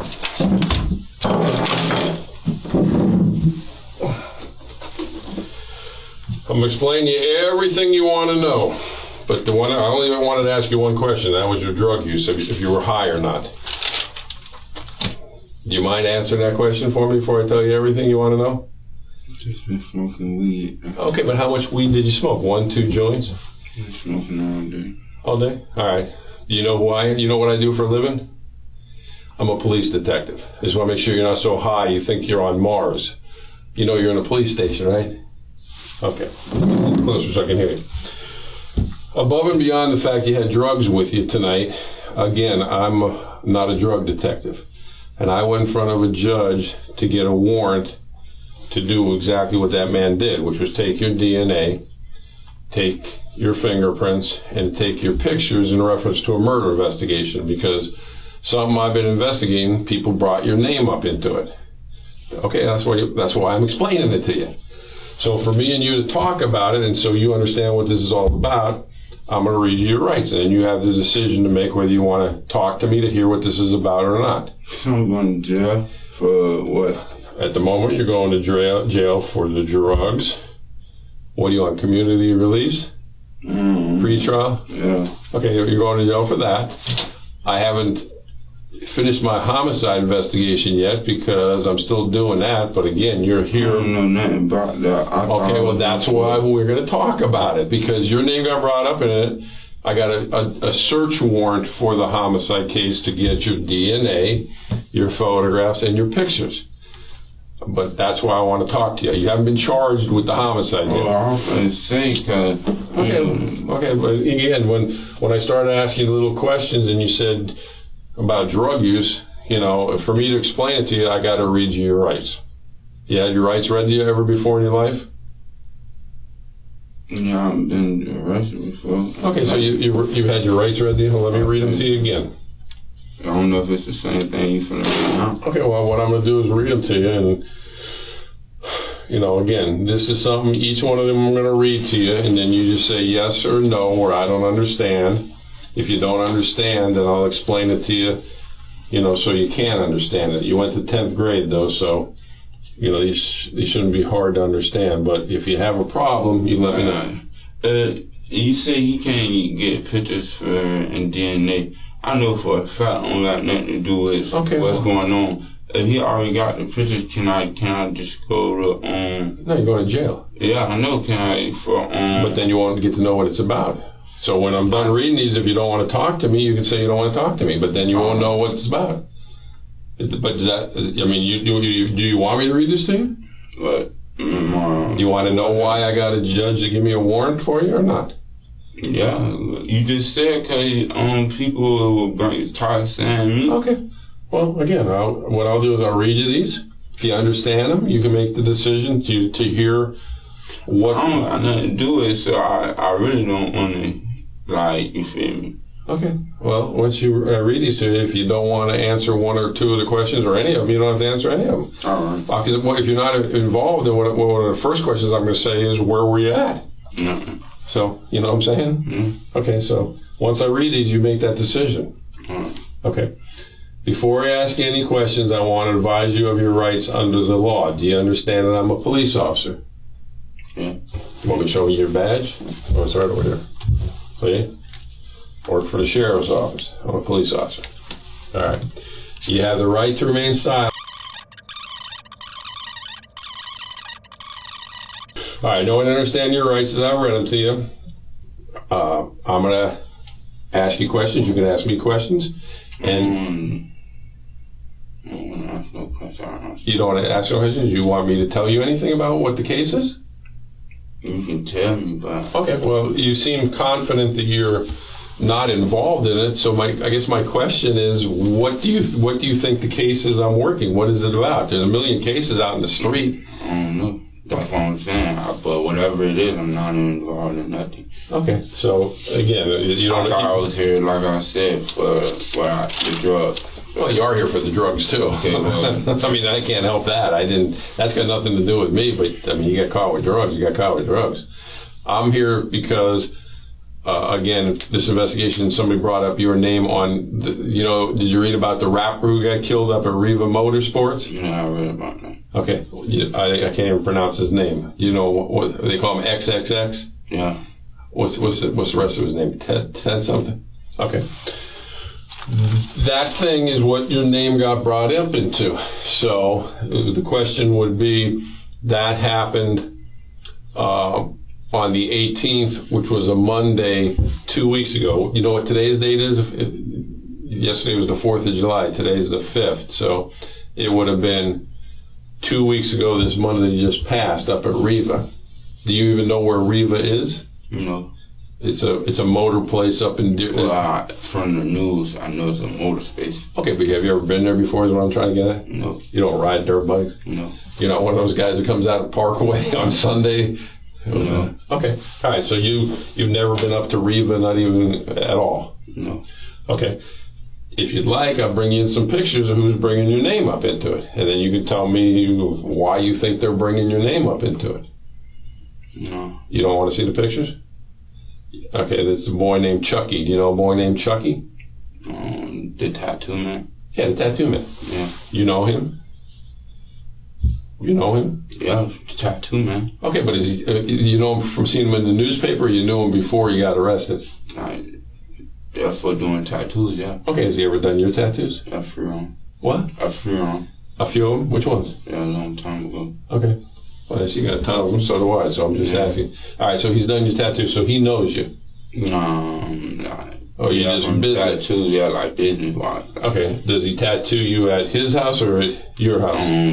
Around the time he had a shop. He had a shop? Where at? What city? I forget where it was. But not, is it Fort Lauderdale where you're from, or some other city where you had to ride a long ways? Yeah, it was a long time ago. Okay. A long time ago, like years and years ago? Yeah, years. Okay. This thing involved a Dodge Journey, which is like an SUV. Do you know what a Dodge Journey looks like? Because I can get a picture of that. It's a blue SUV. And that day when this thing at Riva happened, Chucky, the tattoo man, was in that car. Have you ever been in or around a dark blue Dodge Journey before? No. No? Have you ever been around Chucky recently? No. Okay. Like I said, if I brought pictures, it'd be easier to explain. I'm saying, though, like... Okay, well, I'm asking you about things that your name's getting brought up into. But I don't know nothing about that, so... Okay, well, you already said you weren't at Riva, so I'm trying to figure out why Chucky would put your name into it. I don't know. When was the last... You saw him years ago. Did you have a beef with him? You paid for all your tattoos? I mean, did he have a beef with you about something? Where he'd throw your name out just to throw me off and put your name into it? That's not a tough question, man. Do you have problems with Chucky? I guess that would be, you don't want to answer that question, so I won't answer that question. How about the what they call the pink apartments, the Driftwoods? You ever hang out over there? No. What? No. No? You know where the Driftwood is when I say that? No. 31st and 19th Street. You know where that is? No. All right, I'm trying to figure out. Well, it's not far from Lauderdale Manors. You know where the FP&L plant is up there?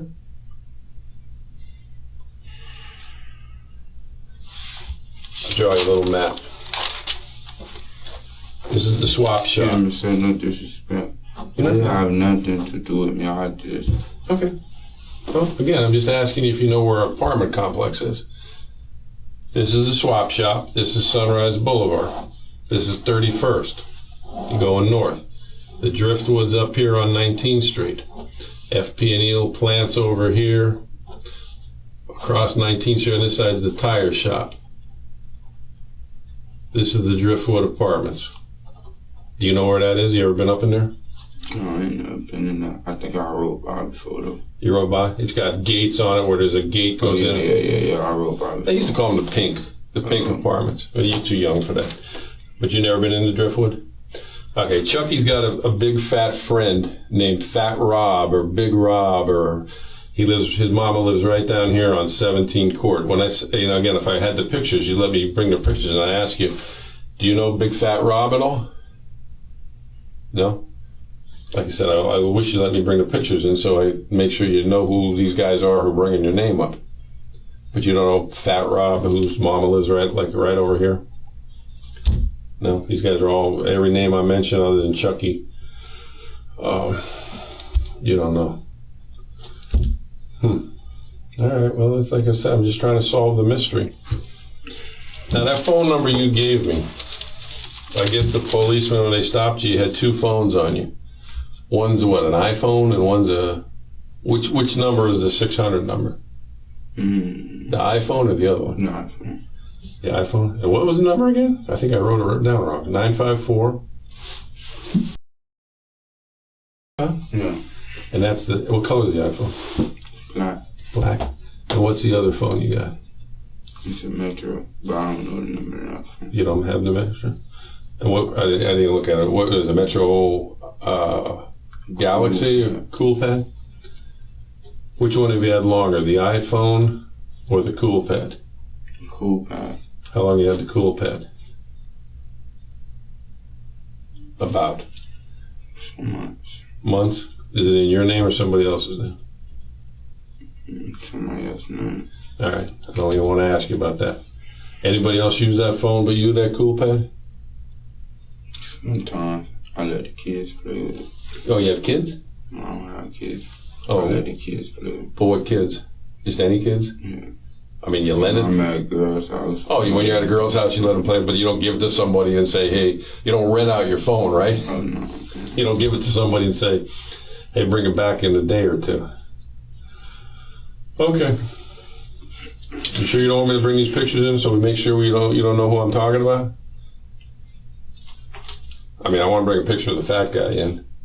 I seen him on the news too. Oh, you saw him on the news too? And you never seen him before in your life? No?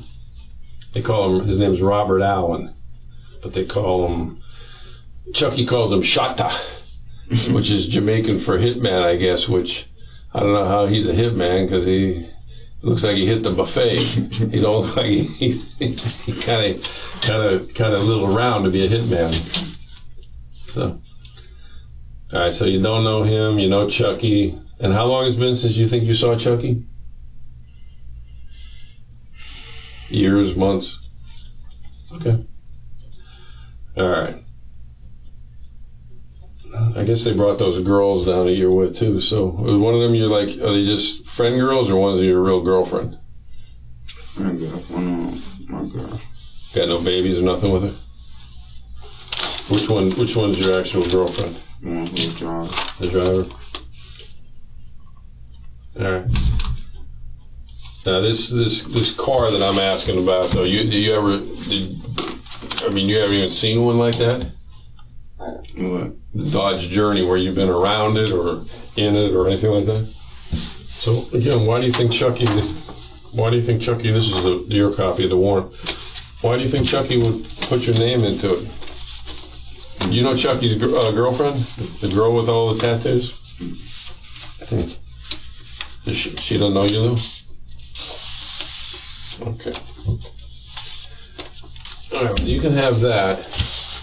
And I get to tell you kind of a little bit of problems you're going to have, just so you understand. I'm not trying to make you mad because, again, these guys brought up your name and your fingerprints are on the Dodge Journey. So, you know, if you ever get to the stage when you want to actually start telling what really happened, if it was for real or an accident or what happened, and you want to put your side out rather than just letting these guys' side come out, you know, as a guy who's much older than you, fatherly advice, you know, you probably should tell the truth, especially since no matter what you think about the streets,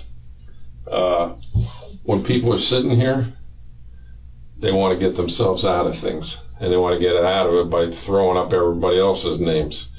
You know what I'm saying? So, you know, they're throwing your name up, so maybe you should tell me what happened that day so I know whether they're telling the whole truth or not. But you're not telling the whole truth because your fingerprints are all over the truck. And I got video of you inside the driftwood because there's cameras all over the place getting into the truck. And I can bring those in here to let you look at them too, because I don't mean you no harm. But again, I'm trying to convince you, these guys have already sat in here and told this story. So, you know, again, you don't look like no stone cold shot the killer yourself, but you was up there with him. And I'm going to tell you, you know, the truth about everything I'm telling you, and I'll bring you in pictures to show it to you. So, you know, there's no lying in my game. So I know you're scared, I know you're young, and I know what happened up there probably wasn't the plan, just a bunch of guys that ain't very good at what they're doing. Alright, you want me to go get pictures of the driftwood? Were you getting into the car? I'll bring it to you. I just want you to understand this, man, because once me and you are done, I don't want you ever to be able to come back and say, Mongo, I should have told you the truth. You know, I was scared, and now I'm all fucked up because I didn't want to tell you the truth. Because, you know, this is the kind of thing that remorse kind of is everything. If you feel, I know, if you feel bad about what happened because it wasn't supposed to happen, then that's called remorse. If you don't feel remorse, then you're like a stone cold killer. You know, and you know the sad thing about this is I can watch a video and I can see what happened. I can see who's getting in the car at the driftwood. I can see you guys backing the car up. I can see you getting out. I can see you walking over to Robert Allen's mama's house because the cameras capture everything, including the car wreck. When you guys wrecked the car afterwards. And everybody ran out of the car, you know. And the only reason I even know about that is because Chucky told us about it. So, you want to tell the truth or not? You're young, man. You need to tell the truth. You weren't driving. It wasn't your idea. These guys are all older than you. The man, you know, the man kind of bucked what was going on. So you need to tell me what happened. So who first came up to you in the car, in the Dodge Journey? Who drove up to you and picked you up? Come on, man, you want to tell the truth. You don't want to get caught up in something like this where you have no remorse.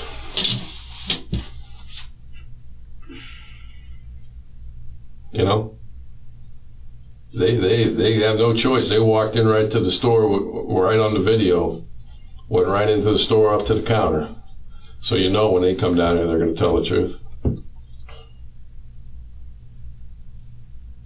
So I'm asking you, who came pick you up and where did they pick you up at?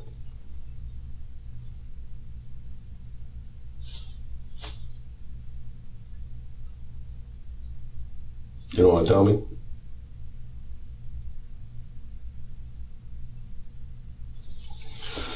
All right. Want me to go get the picture? Or just tell me to fuck off then, so I know you're done. Does that mean you're done? Then say it. Done. I don't know what to talk about. All right. Well, like I said, that's fine. I'm just like laying it all out to you. You asked me to tell you what it's all about. I told you what it's all about. I tell you I don't got nothing to do with it. I know, and I'm just telling you what the facts are. Your fingerprints are on the Dodge Journey. All right. You're on video, getting out of the Dodge Journey, getting into the Dodge Journey. Mm-hmm. You want me to go get the pictures to prove it to you? Take your word. Take my word? Because you know it's true, or you just don't care. Well, let me go get the pictures. I'll go get the pictures. Instead of talking about pictures. Well, it's the pictures of you getting into the Dodge Journey. That's a pretty simple thing. Once you get into the Dodge Journey, then it gets a little harder, because then you got to explain what happened. Okay, so I'm going to go get pictures of the Dodge Journey, and I'll be right back. Again, I asked you want a water or not? No? You said I was here for... You're under arrest for cocaine and whatever else you had, drug-wise. You're here for a homicide DNA search warrant, fingerprints, and photographs. And now you ask me to tell you what the homicide's about. I don't care about what the homicide about. I want to get done what I'm here for. Okay. Well, you want to be taken to the county jail? Is that what you're saying? Yes. Okay. No problem.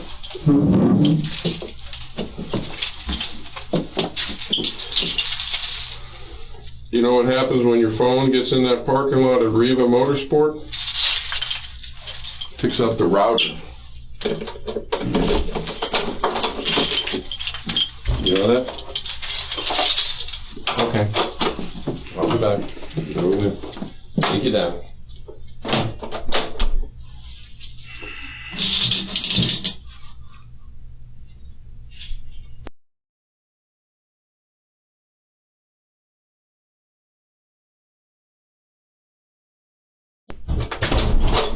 All right, he's finishing your paperwork up.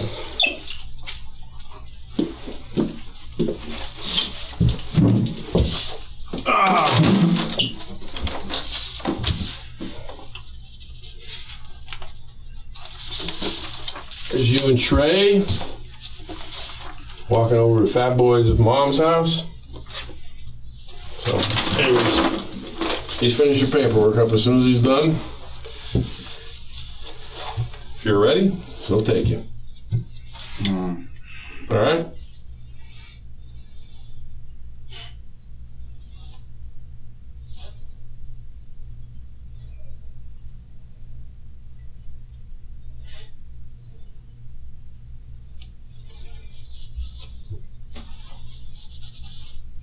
You done looking at those? Yeah? You done looking at those? What I'm looking at? There's you, and there's you. Huh? What is this? That's you. You can't tell? That's not you? Oh, okay. You know who that is? Trey? You don't know a guy named Trey? Boy, you don't know nobody. Funny thing, I think that one thing is right there, that lighter hanging out of your pocket is even what they got out of the car when they got you out of the car.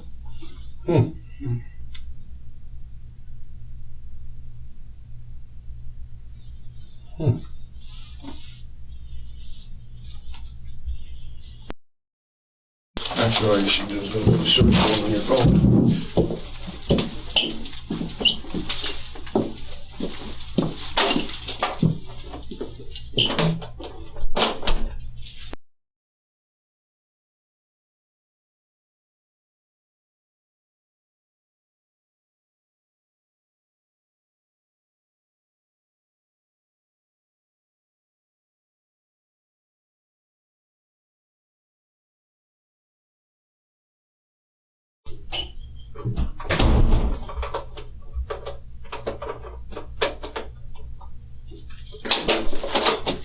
All right, he's coming with the paperwork.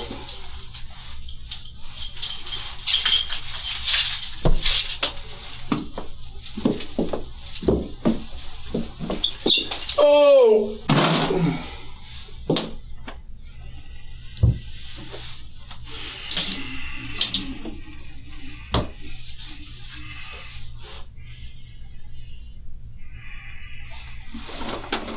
I was waiting for him.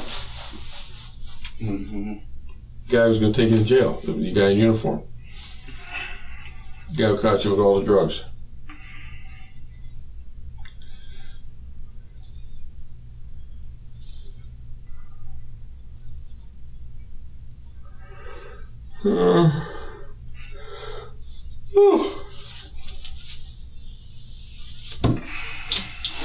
Okay, that's so long. What's taking you so long?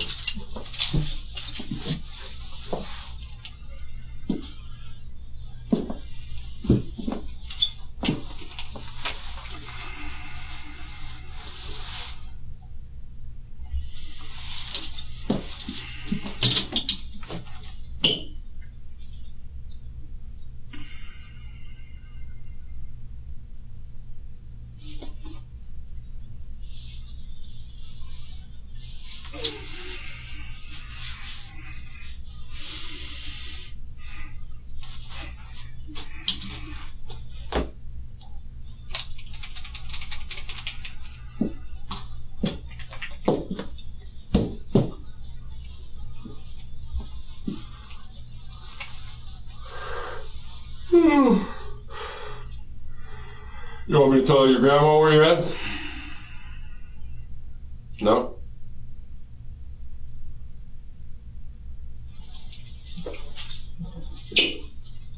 Damn, I gotta find out where he went. He was right behind me.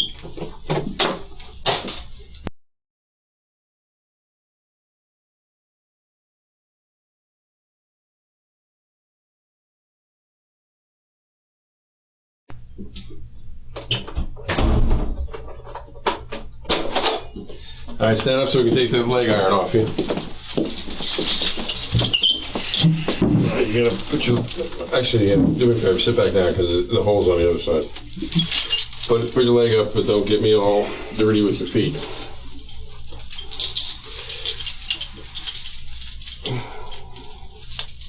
God damn, man, I gotta be able to see it. Okay, now stand up, put your hands behind your back for this young man here. Did you read all that? Good. Want to put it in your pocket?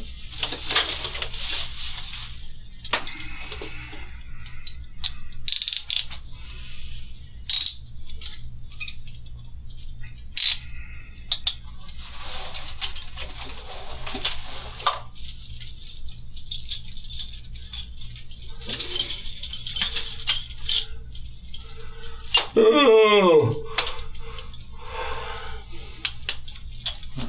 Follow him.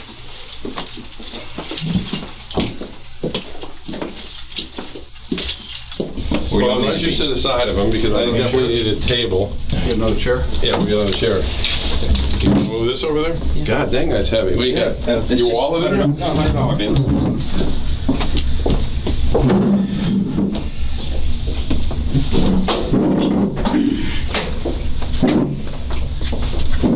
All right, you remember me, Big Rob? Huh? Yeah. All right. Get you. Want this close? No, yeah, you can close it. I usually. All right, this is Tim Bronson. He works for the state attorney's office as an investigator. He's not an attorney, but he just wants to sit in case I forget to ask you anything. You understand why we're here talking to your attorney and you know how this is going to proceed. I got to kind of swear you in, though. Can you swear everything you're about to tell me is the truth, the whole truth, and nothing but the truth, so help you God? Yes, sir. Don't have to call me sir. Oh, yeah, I forgot. All right, let's go back to the basics of this whole thing. We're going to talk about people that you maybe know by nicknames, not their real names. So your co-defendants, start off, what names do you know them by? What's the first guy's name? Let me just to memorialize so that he's comfortable. Okay, go ahead. You know, we have spoken with Mr. Lowe, the state attorney's office. Right. And we have an agreement that he's going to absolutely tell the truth here today. Right. But if for whatever reason we don't work out something in terms of that where he goes to trial, in other words, if he goes to trial for whatever reason we don't work out an agreement, that this statement will not be used against him in that trial, either in the state's case in chief, or even if he took the stand, could not be used to impeach him. So we have that understanding with Mr. Lowe, the state attorney's office with that. You understand that, right? And that's the way it's been explained to me as well. But again, you know, I always tell people, if we ask you a question and you don't tell the truth about a little thing, it's kind of hard to believe you when we ask you questions about the big things. So, If I could just interject one other thing. If for some reason you want us to step out and you want to ask your attorney something, by all means tell us and we can do that. yeah. Okay. The only problem with that is, because you shut the door, I don't have my keys. We'll have to get somebody to unlock the door, so we're all kind of stuck in here until somebody unlocks the door. All right, let's go back to your co-defendants. What names do you know them by? Chucky. Okay, slow down. We'll do one at a time. Chucky. You have any idea what his real name is? Dietrich. Okay. Who's that? Chucky. You squinting. You got good eyesight? Can we open it? I mean, it's warm in here. Can we open this door a little bit? It's locked now. I'd have to get somebody to come back in through. Can we do that? Yeah, somebody with a key. Come back in. Okay, no, they're coming. They can hear me. As soon as you told me you didn't have a key, then my claustrophobia set in. Okay, well, they'll come. Right. That's why I leave it open normally, but there are other interviews. Okay, so that's... Can I continue? Yeah, go ahead. That's the guy you know is Chucky. How long you known him? Quite a few years. Give me an estimate. 1, 2, 3? About 6 years. 6 years? Okay. And how did you meet him originally? I think he played football with my brother. Played football with your brother? Where was that at? I think Hurricanes. Hurricane? Oh, over there.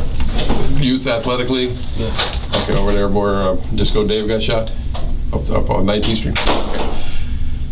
Okay. Also, you did some of your tattoos, didn't he? Yeah. Okay. What's the other one's name or nickname you know?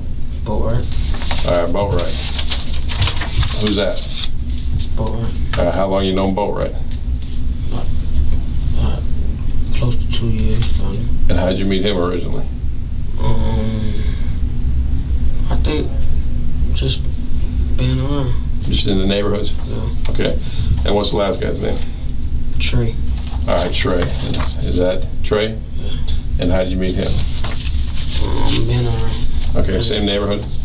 All right, now your people live over there. I used to call them the Driftwoods, but your mom lives on 17 Court, east side of 31st Avenue. That's the neighborhood you met everybody in? What neighborhood did you meet everybody in? In Dillard. Okay, down by the high school? Yeah. Okay. All right, the easiest way to start talking about the case you're under arrest for, which is XXX's case, let's talk about the car, the Dodge Journey. Tell me the story about how you guys got, or how you got the Dodge Journey, first off. Okay, I have license. Right. So the girl went and gave him the car. Who's him? Gave Chucky the car. Okay, so Chucky wanted the car. Yeah, he said that's his sister. Okay. All right, well, you know that girl's name? I think Tony, something like that. All right, so Tony was going to get the car for Chucky, but because Chucky didn't have a license, you got involved in it. So who asked you to do it, Chucky or Tony? Chucky. Okay. And what was the plan on the car as far as, what was it, just a base or rental, or what kind of rental was it? It was a legit rental. Okay, so was it off of like Enterprise Leasing or something off an app on the phone? Yeah, app on the phone. Okay. Who actually went down and picked up the car? Me and her. You and Tony. Mm-hmm. Anybody else with you? I think both right there. Okay, you're not sure? Yeah, I think he was down. Okay. You remember where you went to pick up the car? Was it close to where you live, or was it? It wasn't close. Okay. So where'd you pick it up? At a house, an apartment? A house. Okay. And the girl who picked up, or who you picked the car up from, do you remember anything about her? Black, white? I think she was black. Okay. Did you get out of the car? What car did you go down there in? Her car. Tony's car? Yeah. What kind of car is that? Honda. Remember what color? Silver. Silver? Okay, so you all went down there, you picked up the Journey. Who drove the Journey back from wherever? She did. Tony did. So you guys... No, she drove it just not too far. I'd say probably a couple blocks away, and then gave us a car. Okay, so Tony drove the car a couple blocks away from the girl who owns the car house, and then you guys got in it. When you got in it, who drove it? I drove it. Okay, and boat riding the passenger? Yeah. And then Tony went about her way? Yeah. Okay, where'd you guys go with the car? That was the first night. I think it was, I'd have to look, I think it was a Sunday maybe. I don't remember what day it was. I don't remember what day it was. The first night you had it, where'd you take the car to? Home. Your home, 17 Court. All right, so the day of the incident where XXX gets shot, You're still at your house on 17 Court? Mm-hmm. Is it yes? Yes. Okay. Is the car there with you, the Dodge Journey? Yes. Is there anybody else there with you, as far as Boat Ride or Chucky or anybody? No. Or Trey? Who do you go pick up first? I go straight to Chucky house. Okay. And Chucky's house is in what city? Pompano. Okay. Now, are you going there because he called you to go there, or you guys had plans to get together? It's basically his car. Okay. So he said, bring the car. Okay, so you had the car for overnight, and then you were going to bring it to him the next morning? Because I got the car like around nighttime. So. Okay. All right. You start to head to Chucky's house. How do you get hooked up with the other guys? They was there, I think, already. You don't know? Did you pick them up on the way? Hold on, I'm trying to see. No problem. If there's something you don't remember, you don't remember, but you think... Well, I think they was already at my house. Chucky and Boat Ride was already... Trey and Boat Ride was already at my house. Okay, did they spend the night there? No. I think they came that morning. Okay. Did they come in a car or on foot? On foot. Okay. So they come to your house on 17 Court. You guys got the Journey. You go up to Chucky's house. About, and I know times ain't good because you guys don't wear watches. Or what time do you think you started heading up to Chucky's house? Probably about 11 or 12. Okay. All right. You get up there. What happens? How long do you stay at Chucky's house? I think he was doing a tattoo at the time. He was just chilling, watching TV. Okay. Just talking or whatever. Okay. What happens? Where's the conversation? Why do y'all leave Chucky's house? Because Chucky said he wanted to get a mask. Okay, a mask for what? I assumed it was the dirt bike thing, but... Okay. Anything else about any other motorcycle parts other than the mask he wanted to pick up? No, he said he was from the ride. He was going to go ride that weekend. All right. Now, I asked you this the day me and you met. You don't ride the dirt bikes, do you? Or do you? Do you know anything about the dirt bike he has? You know if it was functional or was broken? I think he had one that was he had just got it fixed or something like that. Okay. All right. So when he got a couple. All right. When you load up out of his house from Pompano to go, who's driving the Journey? Chucky. Okay. Where are you sitting? Right behind him. Right behind him. And who's in the front passenger seat? That's Boat Ride or Trey. I don't remember which one. Okay, but they're both on the passenger side. You don't remember which one, but you're right behind the driver's seat. Right. Okay, you get over to Riva Motorsports. Tell me what happens. We're coming up, I don't know, the side street. Okay. What's that street? I don't know it either. I know which one you're talking about. The main street. The main street is Dixie Highway. Yeah, we're coming up Dixie Highway, and I think he said, Chucky said that was the man, XXX. Okay, so you guys saw him before he even pulled into the lot? Chucky's the only one saw him. We didn't see him. Okay, so he saw, but what I'm saying is he said that to you before you guys even had parked. Right. Okay, you remember when he said that, what kind of car it was in, XXX? No, he was walking. XXX was walking. Okay, so he was walking into the store? Mm-hmm. Okay, was yes? Yes. Okay. Now, before you guys actually park at Riva Motorsports, who had guns in the car, or start to tell me about that. Tell me who had guns. I think, if I'm not mistaken, all three of them had guns. Okay, well, let's start. And again, this is the part where you got to be 100% truthful. How do you, when you say I think, which ones do you definitely know had guns? Trey and Board. Okay, what did Trey have? Trey had a handgun, some type of handgun. Could you tell it was a revolver or an automatic? I think a revolver. Okay, that's got the round thing like the cowboy gun. When was the first time you saw that gun? When it was finna take effect. When the robbery was about to happen? Did you know he had it when he got into the car at your house? I don't even think they had nothing. I think it was at Chuck's house. Well, if you think, why do you think that? Because I probably would have seen it. But I didn't see it. I didn't see nothing. But when they were at your house before you left to go to Chucky's, did you see him with any guns? Oh, they could have had it then. I don't know. Well, the one gun we're going to talk about with Boat Ride's pretty big, so you would have seen it. Yeah. All right. What kind of gun did Boat Ride have? Something like a small, real small. Okay, well, like that, like a rifle or a handgun? Rifle. Okay, I'm gonna bring in some pictures. Do you know, as far as the caliber? Let's go back to Trey. Do you know the caliber of the gun he had? How about the caliber of the gun that Boat Ride had? No. Do you know anything about guns in particular? Not really. All right. You said you thought all three of them. What kind of gun do you think Chucky had? Probably a handgun too. I never actually seen him with a gun. Okay. But I just assume.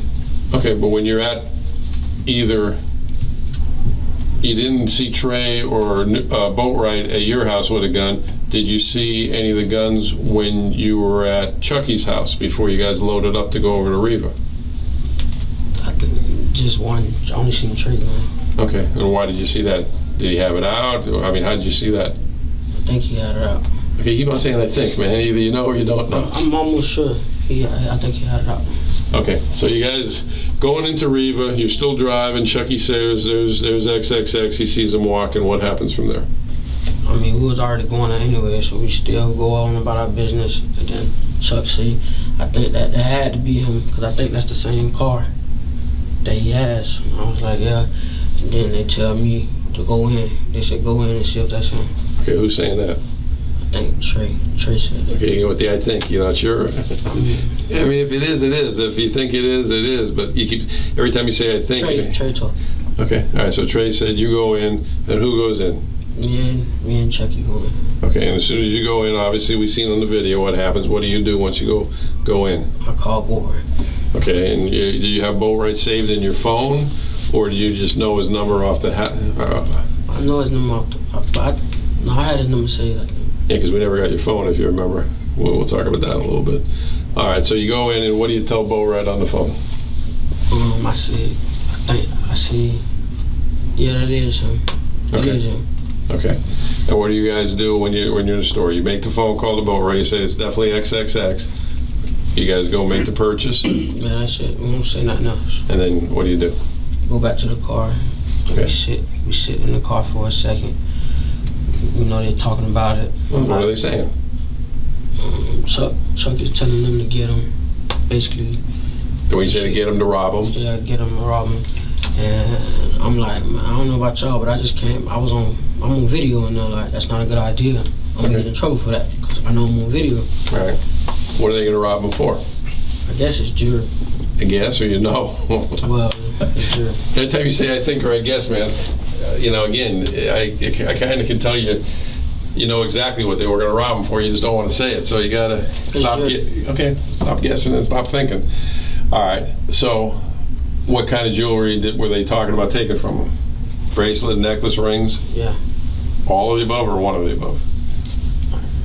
Pretty sure all of them. Did you see any jewelry on him when you were in the store? Only seen his necklace. All right. What would the necklace look like? Can't remember that. Okay, thick, thin? Yeah, it was kind of thick. Metal, medallion on it? You don't know? Okay.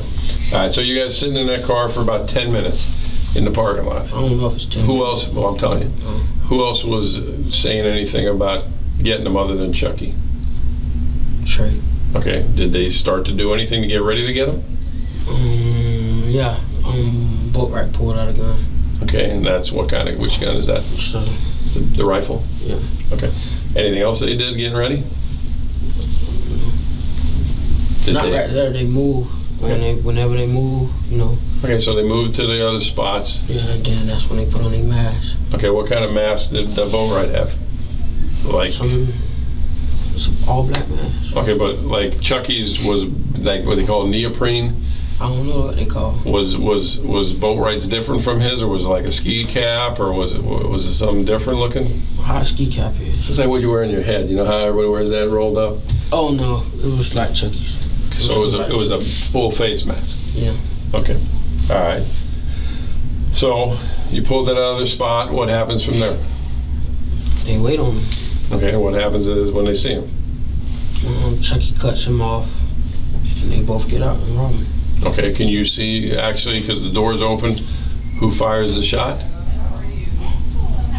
Yeah. Matter of fact, yeah. Boatwright fired the shot. Okay. How many shots do you think you fired? Can't tell that. More than one? Yeah, it was definitely more than one. Okay, and could you see what Trey was doing while that was all going on? I think Trey tried to grab his necklace.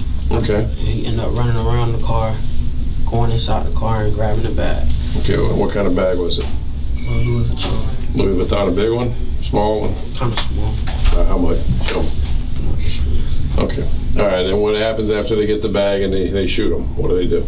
They run back into the car, they drive off. He drives straight to my house, and Chucky catches an Uber. Okay. So Chucky catches an Uber from your house. Did you see the Uber pick him up? No.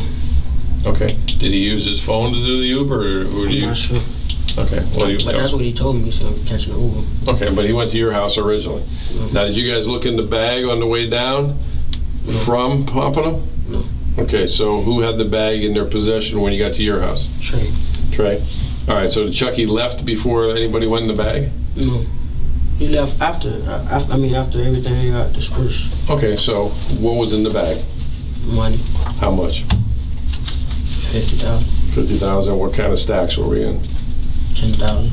Okay, they had the bank bands on them? Yes, sir. Yes. All right, what was the split? Everybody get an even split, or somebody get more than anybody else? Of course, you know I got the less. What'd you get? 5. 5. What did Chucky get? I gotta take notes or I'll forget this. It was whatever. I take my 5 out. So 45, the rest got it? Yeah. So was that 15 each? I was never a mathematician. Yeah. Okay. Did you argue with him about getting less money? No. All right. Anything else in the bag? Some of his IDs, his bank stuff. Okay. No jewelry, no drugs, no nothing like that. How about the key to the fob? What do they call it? The fob that was in there for his car? Yeah. Okay. All right. So they all stay at your house. How long does Boatwright and Trey stay at your house after Chucky leaves? Not that long. Okay. When they left, who took the guns? Sorry about the thing, but Boatwright and Trey took the guns. Okay, so Chucky left with whatever he had. So when they got to your house, Boatwright and Trey still had the guns, including that big or that small machine gun looking thing. All right. When they left, how did they leave? On foot or in a car? They left in that car. Okay, they left in the journey. Do you know where they went? Okay. But they didn't leave no guns back at your house? No? Okay. Before you guys started moving the journey around and got into that car wreck, did everybody change their clothes? Yeah.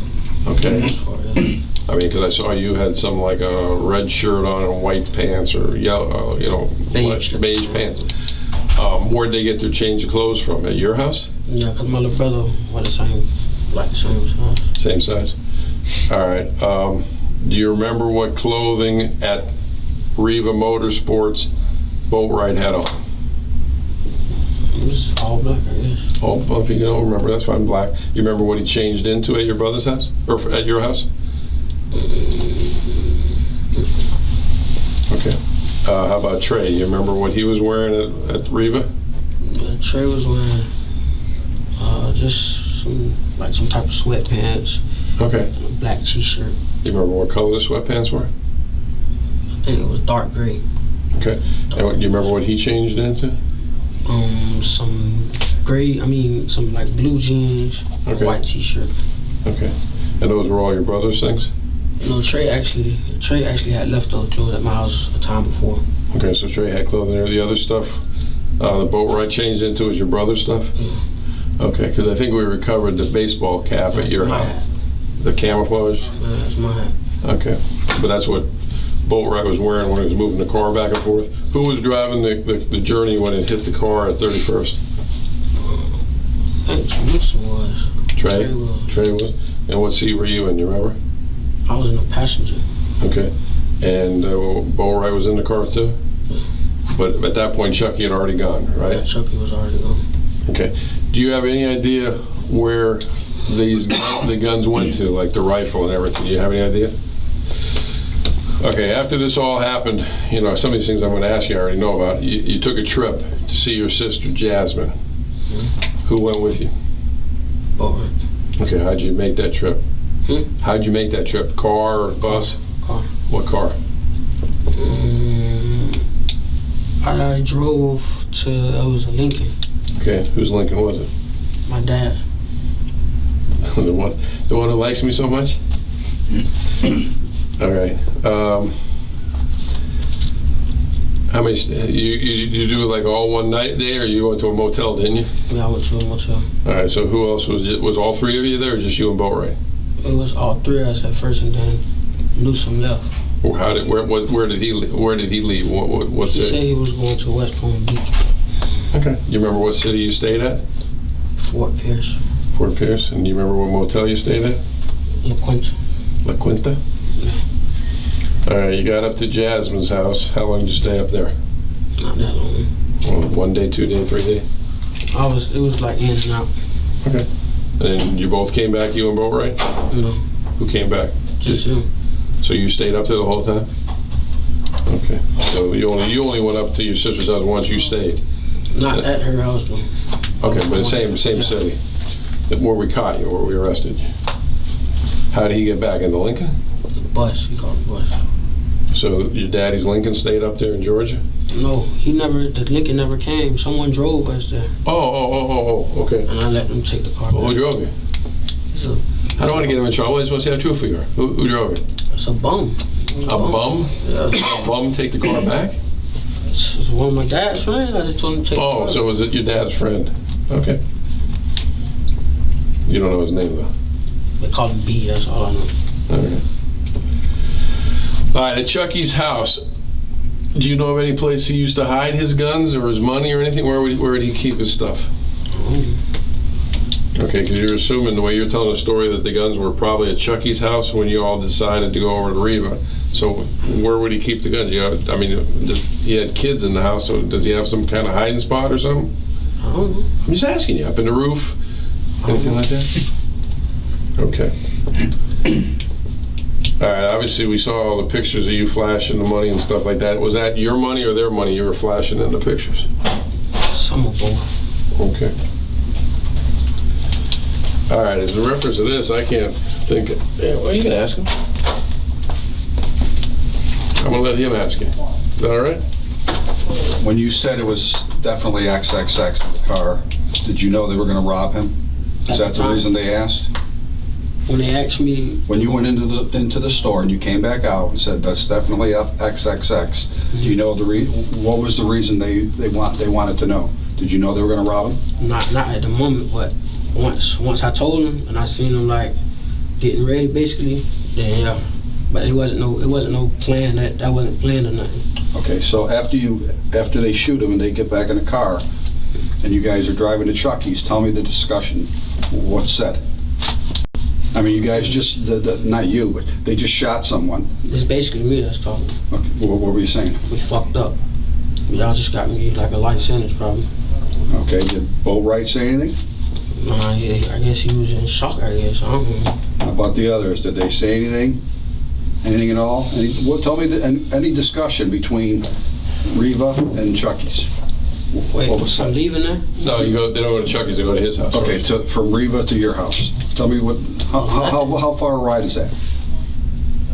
What is that about? Riva's like way up Sample almost, and he's down at the FP&L down there at the Driftwood. Okay, so you guys had to talk about something. It was basically me talking, telling them how we just fucked up. Like I'm finna go to jail for the rest of my life. And they're like, you'll be all right. It's not gonna happen to you. You're all right. I just shut up. Did they know they had shot him? I don't know. I mean, I'm not really sure.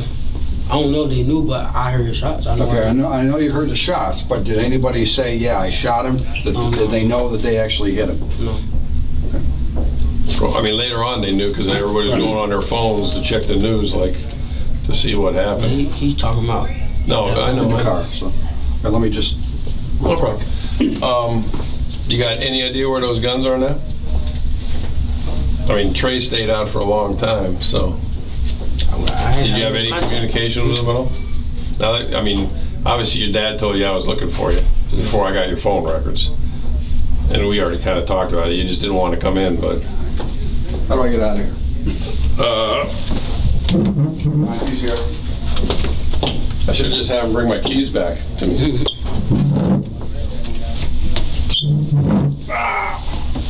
Hold on one second.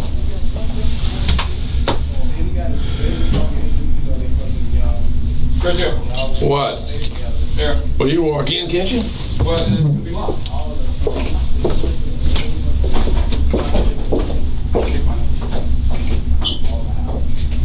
I had a few, we'll talk. You had a few what, questions? Let's talk. Oh,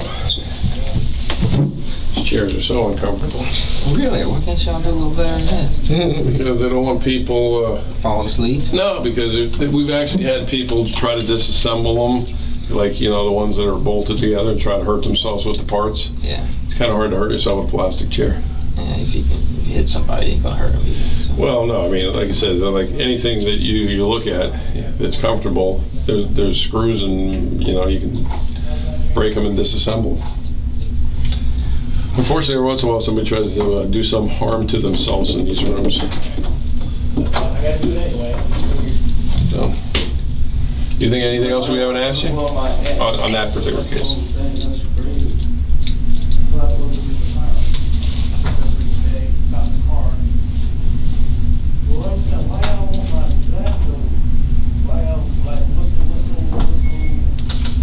What'd you do with your money? I tried to buy a car, but it didn't work out. I know, I saw you trying to buy a used car, but what'd you do with it then? If you couldn't buy a car, what'd you do with it? They actually took the money from me. Who did? The person who asked me to buy a car from me. They stole it from you? Basically. Okay, what kind of car were you trying to buy? Mustang. What year? 2017. Was it a dealership or a person who ripped you off? A person. It wasn't a dealership. A person. Wow. So you gave him the money as like a down payment and he never gave you the car? No, he never gave me the rest of the money. What about the other guys? You know what they spent their money on? Well, Chucky spent it. I know he bought a bracelet. Yeah. What about Boatwright? You know what he did with his money? He wasn't really spending no money. Well, that's what I'm saying. Is some of it's got to be hid somewhere. When you all broke it up, what'd you do with the Gucci or the Louis Vuitton bag? They did something with it. I stayed home until it was. What they took it with them? Yeah. How about all the bands that were on the money? Where did they go? Took them with them. All right. I stayed until it was time to get close to the time to return the car. But I told them I was not driving the car no more. I'll go with them because I knew she was going to get mad. While they're driving the car, I need one with license. So I'll go with them.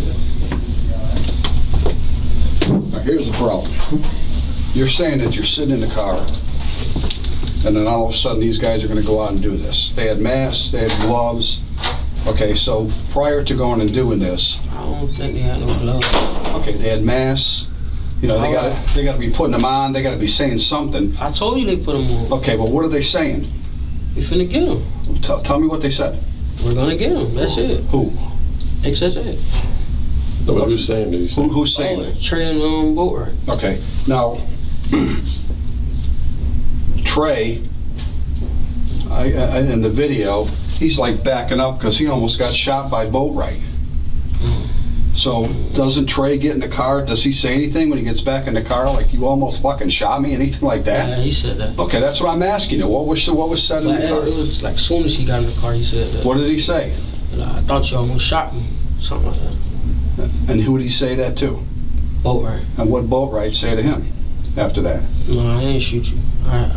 Something like that. No, I ain't shoot you. Something. Did you see Trey kind of falling back in the car? He was just grabbing the bag and going. I ain't seen him fall or nothing. Okay. Tell me what happened with everything that was in the bag. You got the money. I just kind of asked him. He said they took the Louis Vuitton bag with them, and all the money wrappers with them, and everything that was in the bag. He says he doesn't know what happened. Yeah, the fob, the ID. The fob. That's the thing that starts the car nowadays. Like this thing. It's not like that, but it's like you know how you don't have to put the key in the ignition. Yeah, they took that. They took everything that was in the bag, and you have no idea where they went with it. Okay, you just been involved in a homicide with 3 other guys. Okay, this is going to be a big event in your life, right? Who'd you tell? You had to have said something to someone. My dad. About this. And who else?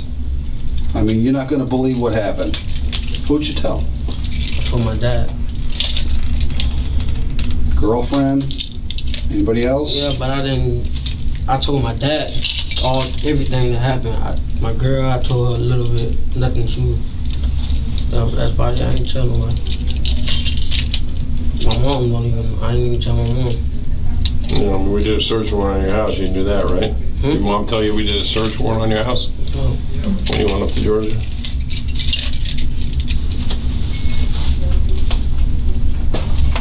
Is your dad going to cooperate? For you? I haven't spoken to my dad since I've been in jail. Not even about him getting stopped in your car or your truck? Is that your stepdad or your dad? Who was my dad? That's your dad. That's Robert the third. You're the fourth, right? Yeah. Yeah, Robert Allen the third. He told me my dad got pulled. I didn't know when you asked me what I said. I didn't know, right? Yeah, he didn't know that his dad had gotten pulled. No, but again, if your dad doesn't hang up on me this time, he's going to tell me the whole story you just told me. Sure. After you find out XXS is dead, tell me discussions you had with these guys. Anything at all? We finna go down for murder. No, tell me what was said. Not too much of nothing, really. Everybody was like in shock. Besides Chucky, he was not really shocked. He didn't really care. But I didn't really want to talk to nobody after that. It was just, I just went on with the flow. Well, they weren't in too much shock because Chucky was dancing with the money. That's what I said. Chucky wasn't in shock. He didn't really care. Yes, it ain't dawned on him until y'all came and got him.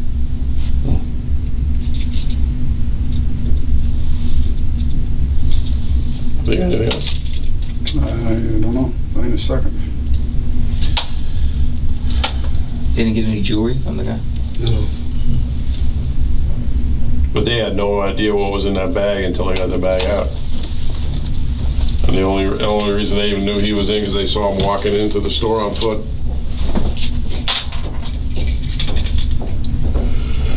Crazy question, because I know they're going to ask, why didn't you just get out of the damn car while you were sitting in the parking lot? If they get ready to do the... I mean, I don't know if they're going to shoot me. I mean, they already committed. Yeah, but they're your buddies, so they probably ain't going to shoot you. They're just going to let you walk away. Who knows? Well, why do you think they gave you $5,000? They really didn't want to give me nothing. Yeah. But, well, how did it happen? You got it. Huh? Did you talk him into it? Or? No. It just was like, no, we ain't gonna, Chucky was like, we ain't gonna give him nothing, bro. He ain't had nothing to do with it. And I was like, I'm gonna not get this man involved now. That's what Trey was saying. And you don't know what happened to the guns, the bag? Who took them? Trey wanted board. I told him. Yeah, no, when you walked out, I asked him. He was here when you told me. No, he walked out. I walked out, trust me. So. All right, what we're going to do is I'm going to go back and talk to Mr. Lowe real quick, and then we'll back in and we'll talk to you a little bit more, all right? You can sit here with Mr. Lewis. We'll leave the door open. Yes, please. Can't get out, though. All the doors are locked, Mr. Lewis. That's fine, as long as that one stays open, I'll be good. Never let them know your weaknesses. Yeah, You just need to be cognizant of your conversation. Yeah, we understand. Everything's recorded. Yeah, everything's recorded. So.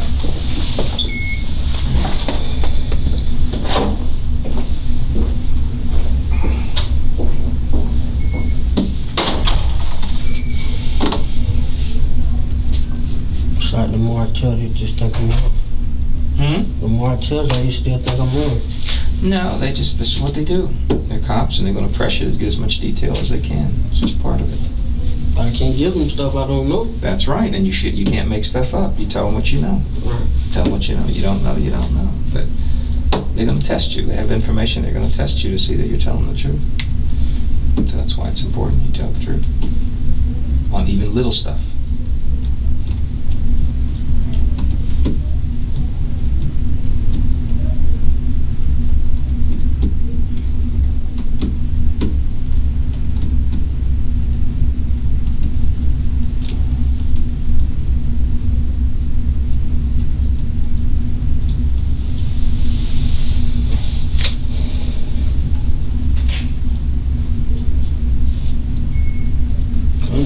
know when you think I can get moved? We'll talk about that when we're done here, yeah. Yeah, I know it's hard where you're at, I understand. I don't get to talk to my family. I understand. Only come on 1 hour a day. We'll talk to them. But like I said, they put you in PC because they think it's for your own protection. But if you're not worried or concerned that anybody's going to do anything to you in jail, then there's no reason to keep you in PC.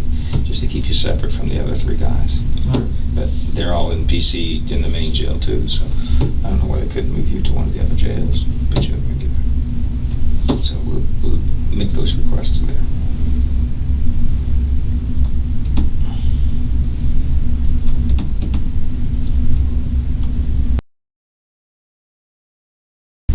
Bye-bye.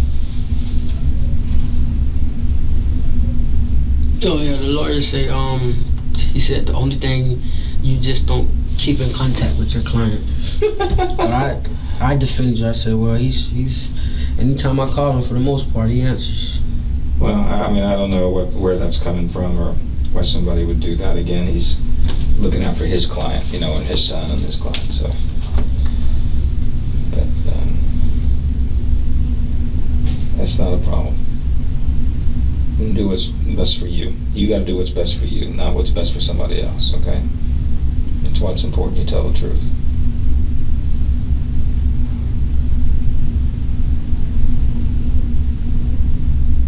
Oh, the lawyer wanted me to come. I mean, the lawyer came so I can talk to him about the case, and then he can tell his father what's going on, basically. Man, that's not right. I mean, he shouldn't be doing that, to be honest with you. You know, I wouldn't go and try to talk to his client in the jail. That's not good. So, but I mean, you don't want to talk to anybody about this unless I'm sitting there. Okay. I mean, if you want to go hire your own lawyer other than me, that's fine too. But don't be talking to anybody. Certainly somebody that's representing a co-defendant or knows somebody representing a co-defendant, because I don't think they're looking out for your interest.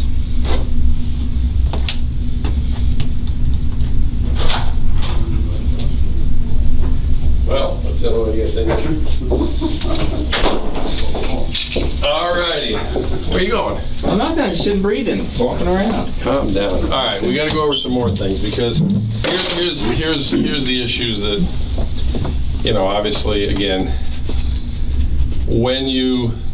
if you work this out, you're going to have to sit up there and convince a jury that everything you're saying is 100%. And even little details like when he was asking what was being said between you, you gotta kind of remember everything they were saying. And, well, hold on, let me finish. Because one thing we know, I hate being interrupted. Anyways, first off, let's go back to the guns and the hoodies, and forget about Chucky's mask, because you already told me why Chucky bought his mask. Why are these guys carrying around those guns when you all are just driving over to Riva Motors? I mean, what's... I'm not going to specifically say it was just for... It could have been for something else. Okay, but what could it have been for? They're going to go to the gun range? They're looking for somebody to rob? They ain't going to the gun range. Well, tell me, come on, this is you can't don't make me guess. It was somebody else that they were going to rob. Who was that? Just anybody? I don't know. What kind of guys are they? Just waiting, you know, just carry their guns with them in case they see somebody good? I don't know. Well, they're your friends, not mine. I know that, but I don't really know. I don't know what kind of guys they're looking for. Were they all wearing the hoodies? No, they didn't have no hoodies. Okay, but yeah, they were wearing hoodies when XXX got robbed. I'm saying they didn't. You saying the mask? No, but I'm talking about the hoodies. Oh, no, were they wearing the hoodies when they left your house? No. So the hoodies were where? I guess at Chuck's house. Okay, so again, when you know, being a 60-year-old white guy, you're loading up with guns and you're loading up with hoodies. They didn't load, you know, they didn't load up with no guns. I didn't see them put in no guns. Okay, but they're taking hoodies from Chucky's house. Only gun I could see was Trayvon's gun. Okay, but they're getting hoodies, right? It's how many degrees out? 90 degrees plus? Well, I was supposed to question that. I don't know that. Well, what do you think they were getting ready to do?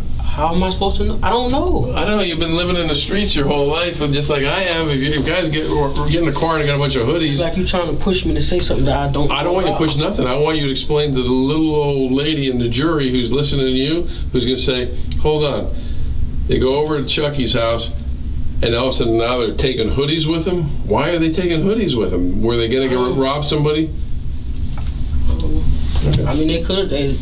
I didn't pay attention to that. I know I ain't paying attention. Are they robbing kind of guys? I wouldn't say that. Let me ask you this: when you left Chucky's house, were you specifically headed for Riva? Yes. You didn't do any surveillance of anybody, all that? No. Nothing at all? No discussion whatsoever of any other victims that they may have tried to rob between Chucky's house and Riva? Or that they were planning on doing and got sidetracked because they saw XXX? No, I was supposed to go to my girl's house, but I didn't make it to that. Okay.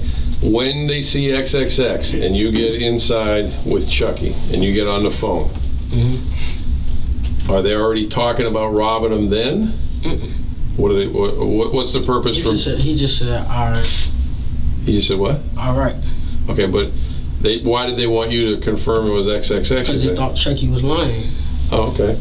Who else did you call when you were in Riva? Did you call anybody else? I think my girl, that's it. Okay, and did Boatwright call you back as well as you called him? I don't think he answered the first time. Okay. And then I think that's when he called back. All right, is the first time when they start talking about robbing XXX when you get back to the car and sit, or is you and Chucky talking about it while you're inside Riva? We're not talking about it when we're in Riva. Okay, is anybody when we get in the car? Okay, is anybody talking about it on the phone with you, like Boatwright? No. Okay. All right, so you get back into the car in the first time, while you're still in the parking lot. Right.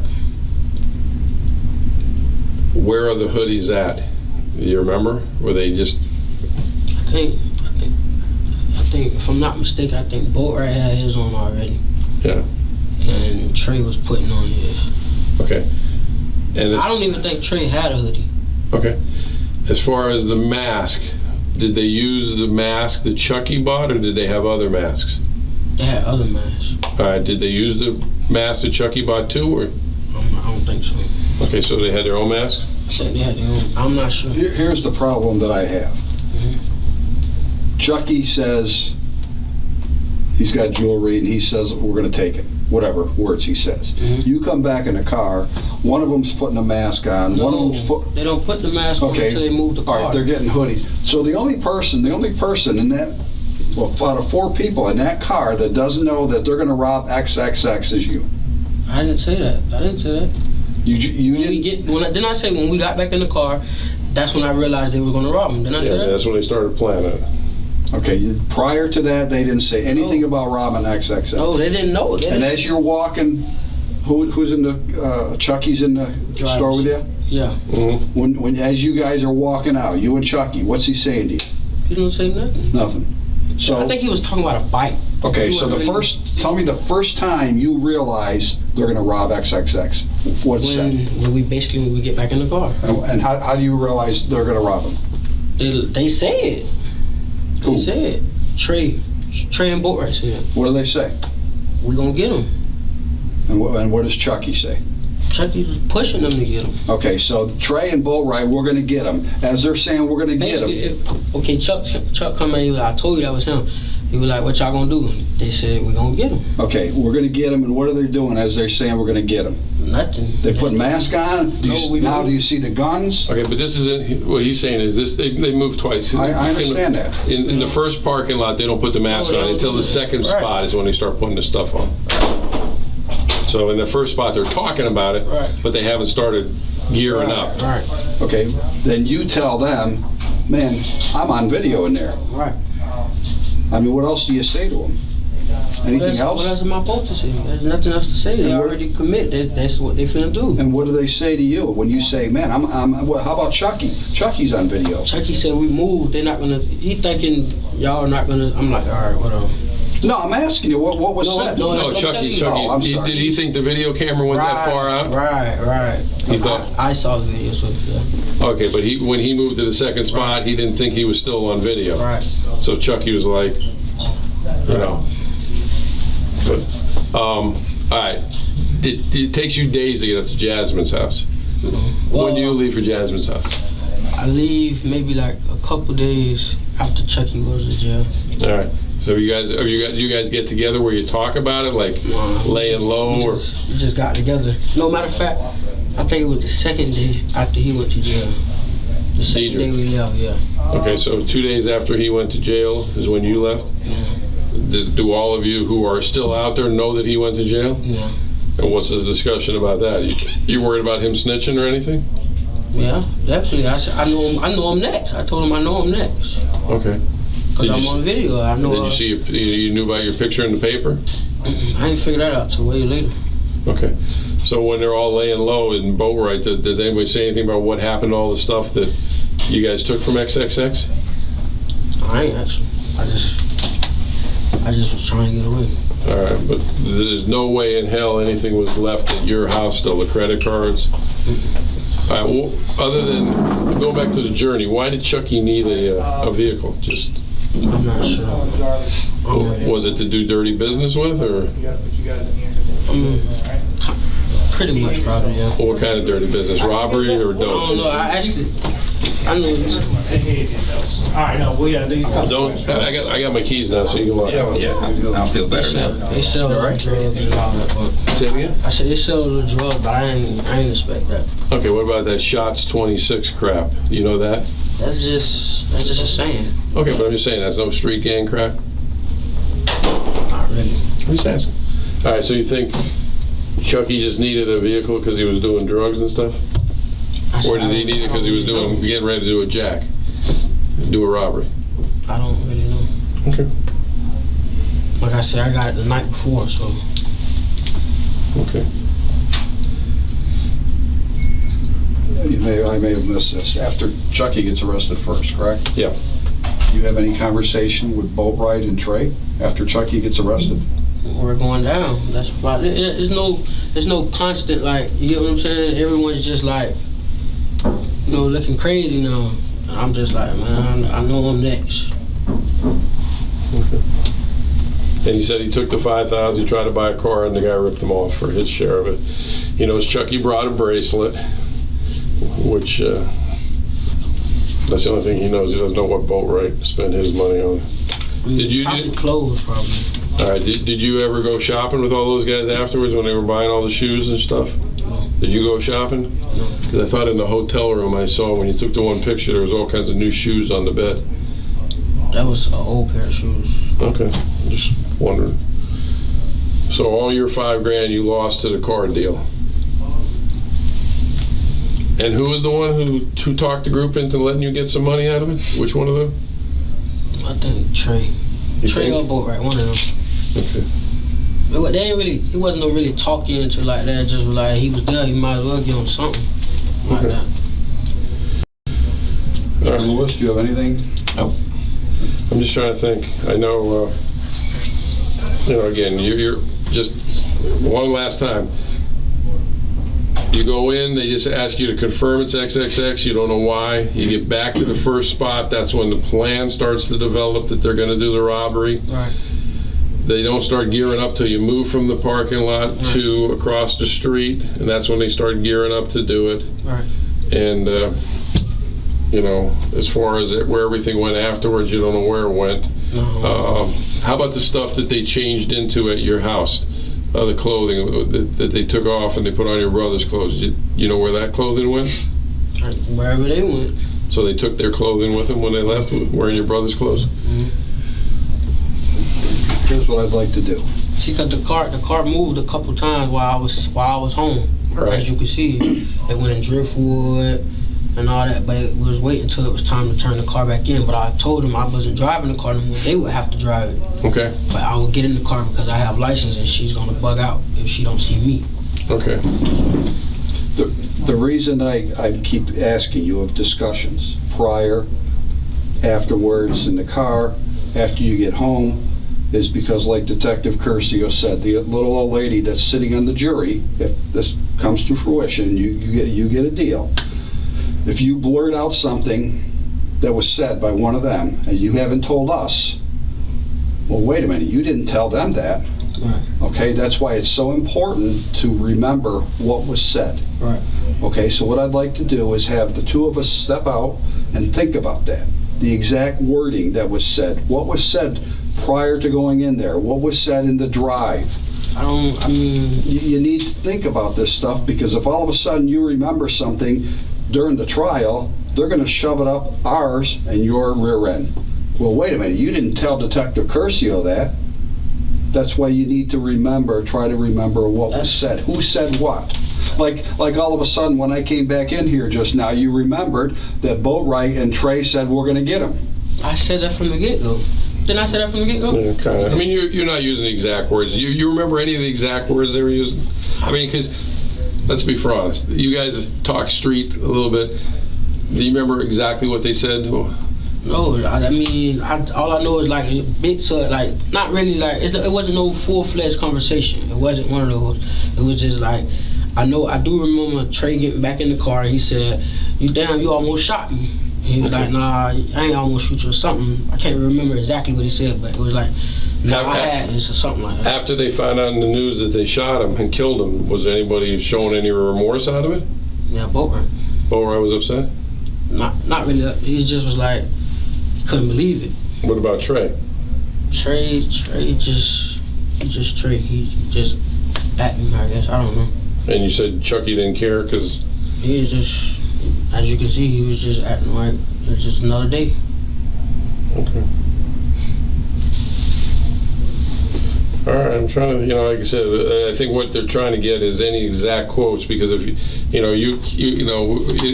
when you kind of tell me, let's get them, but if you say, okay, we're gonna jack them, if you just want the exact quotes they were saying, if you remember. It was like just like that. Okay, but you don't remember the exact quotes. I mean, it was intended. You knew what I'm gonna get them meant. Yeah, we finna get them. Okay.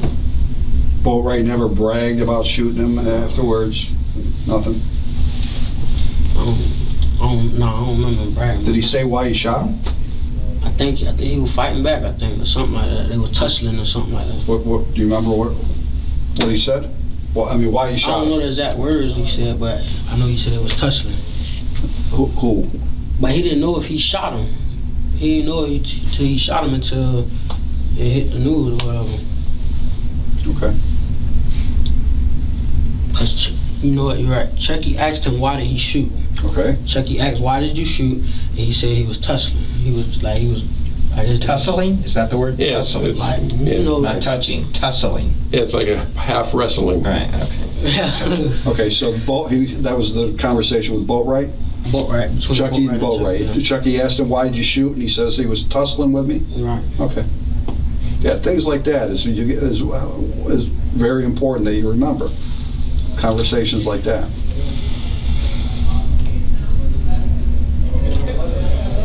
All right, well, let's go back, take a 5-second break. You want us to tell you what jug means? You know what jug means? No, what? That's to stab somebody.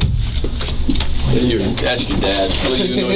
You're millennial. They're a different generation. This way,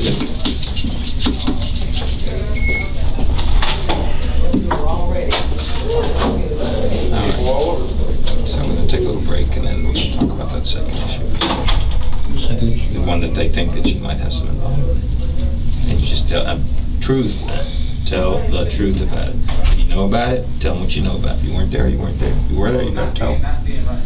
I don't know what area you're talking about. Well, let's see if they're going to give you a lot more specifics than what I know. Okay, and then you go from there. But again, it's important that you tell them the truth. If you do know something about it, you damn sure better tell them.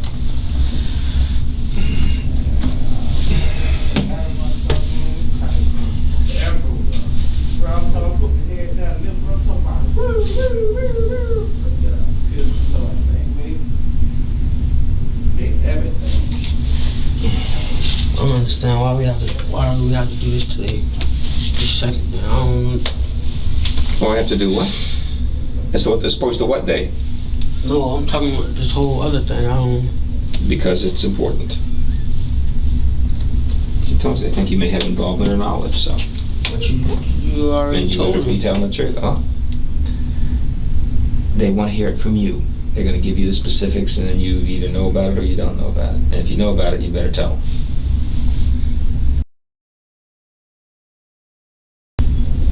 Probably gonna miss my visitation. Probably gonna miss my visitation. Buddy, this is a little bit more important than the visitation. Okay? Who's coming? You don't know. This is more important. 5 home shot. This is your life.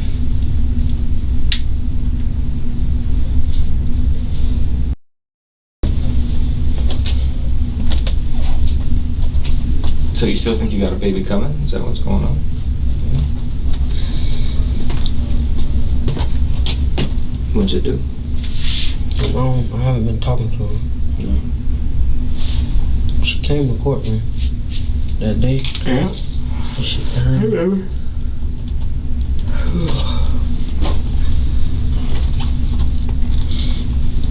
I would think she's got to be at least 5 or 6 months pregnant. She's about close to 5, yeah. It's like 4 more months, so November, like February, probably. You don't have any other kids, right?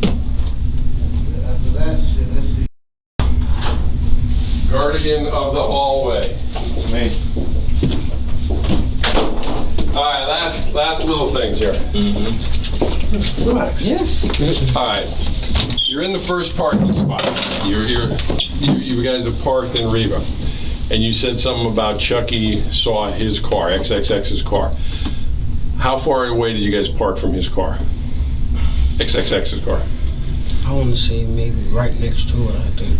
All right, and was there anything said about that, or just Chucky did that on his own? Chucky did that on his own. So Chucky actually, when he first saw him walking in, then he saw the car, you said Chucky had seen him in the car before. No, he didn't see him in the car. But he seen him driving that car before, or you recognized him? Right. Okay. When you're in the first parking lot, when they're talking about it, and they haven't started gearing up yet, are they talking about how they're going to do it? In other words, are they going to block the car in? Yeah, like that. Well, what are they saying? Chucky said, I'm going to block the car for y'all, just get out. They was like, all right. Okay. All right, so did Chucky ask you to do anything? No. Like, look out for us, man? See the police or anything like that? Okay. So the whole time that was going on, you were just sitting there? Yes? Okay. Yes. Okay.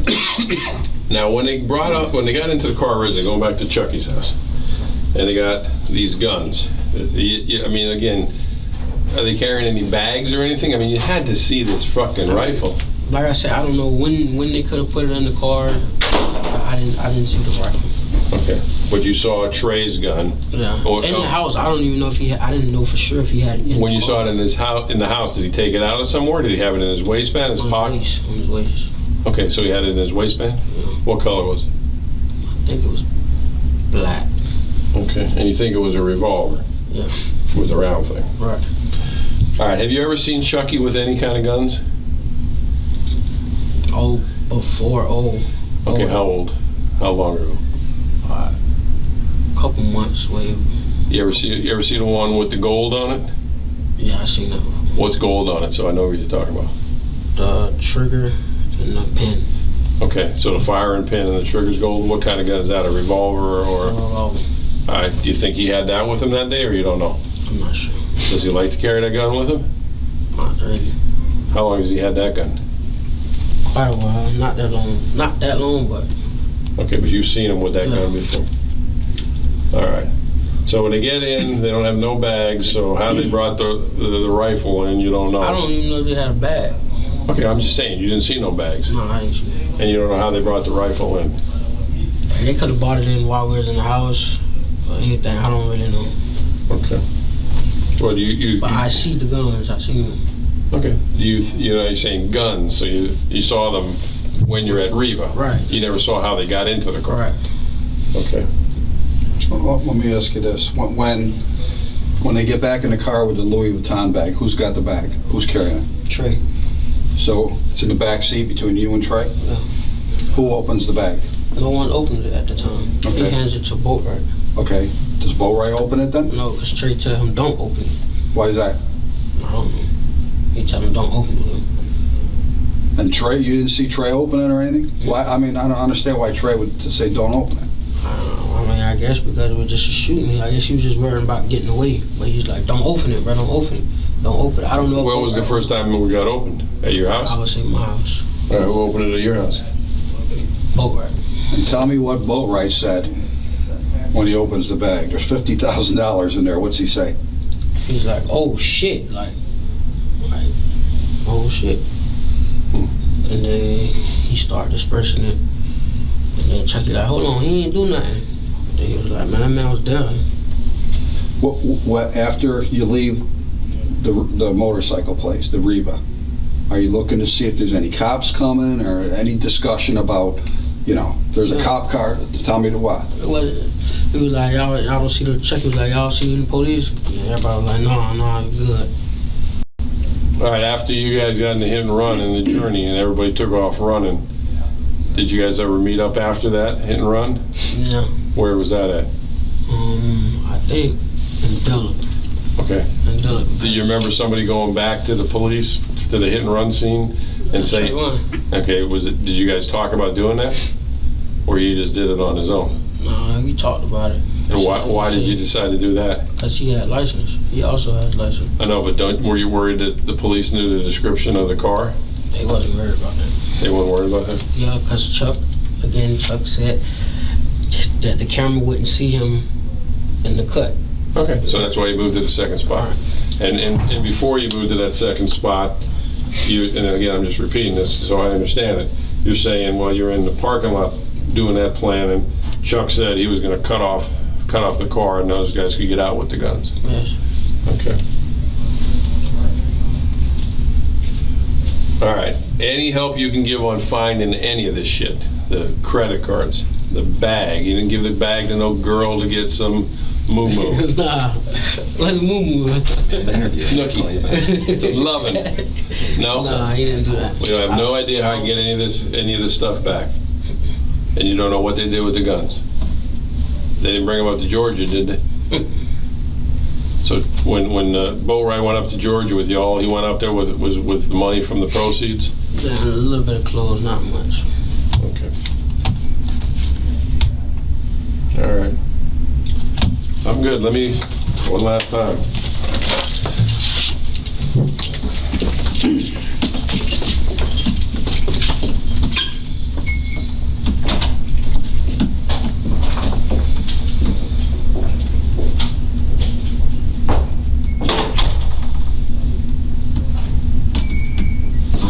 Same question. Because they want specific answers, okay? And they're just they're testing you against what they know, against what you know, to see how truthful you're being. They just want to make sure you're 100% truthful. It's the way they do things. Don't take offense to it, okay? Also, if they ask you the same question 10 times, if you answer it differently, then that is an indication that you're not telling the truth. If you tell the same story every time, it's more likely that they believe that you are telling the truth. So they'll ask you the same question 10 different ways to see if you answer it differently, see if you're trying to make anything up. So it's just the way cops do it.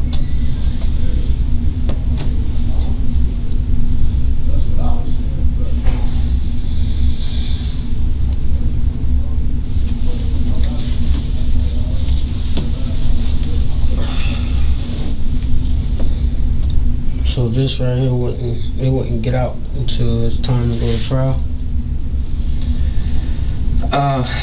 It's hard to say.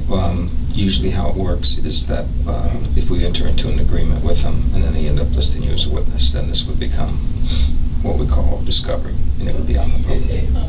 Not in the public, but the other defendants would know about it. Their lawyers would know about it. So.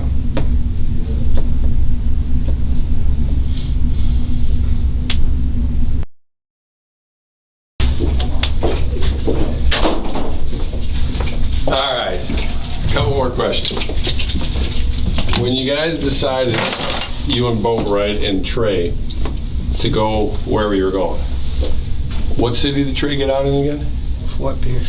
Fort Pierce? Trey, I'm talking about. Right. Okay, and you stayed at the La Quinta. Right. You and Boatwright. Right. Why were you guys leaving? Why were we leaving from Fort Pierce? Yeah. No, why were you leaving from Broward County? Why were you heading north? because I knew I was in trouble. Okay. He just tagged did along. they know they were in trouble? No. So you were leaving town because you knew you were in trouble. Yeah. Do you know if they had any of the guns with them? That was no. No. Okay. And you got up to Jasmine's house. How long do you think Boatwright stayed at Jasmine's house before you came back? I want to say about 3 to 4 days, probably. Okay, and where's the bus? You said you took a bus back? Yeah. Where's the bus station? Is that up in Eastman? I don't know. Who took him to the bus station? My sister. Okay, so Jasmine took him? So if I asked Jasmine's cooperative about it. So if I asked Jasmine, you don't know, does she have to take him a long ways, like to Savannah? Okay. I ain't even asked her. All right, while you guys are taking a long ride up to Georgia with the baser, are you guys talking about the case at all? Like the baser would know about it? No, we weren't. I mean, I guess they didn't want to talk about it because of him. All right, so there was no conversation, anything about laying low? Like you said, nobody was spending any money. Did you guys talk about, don't put no heat on yourself by spending any money? No. And by that time, you had already tried to buy the car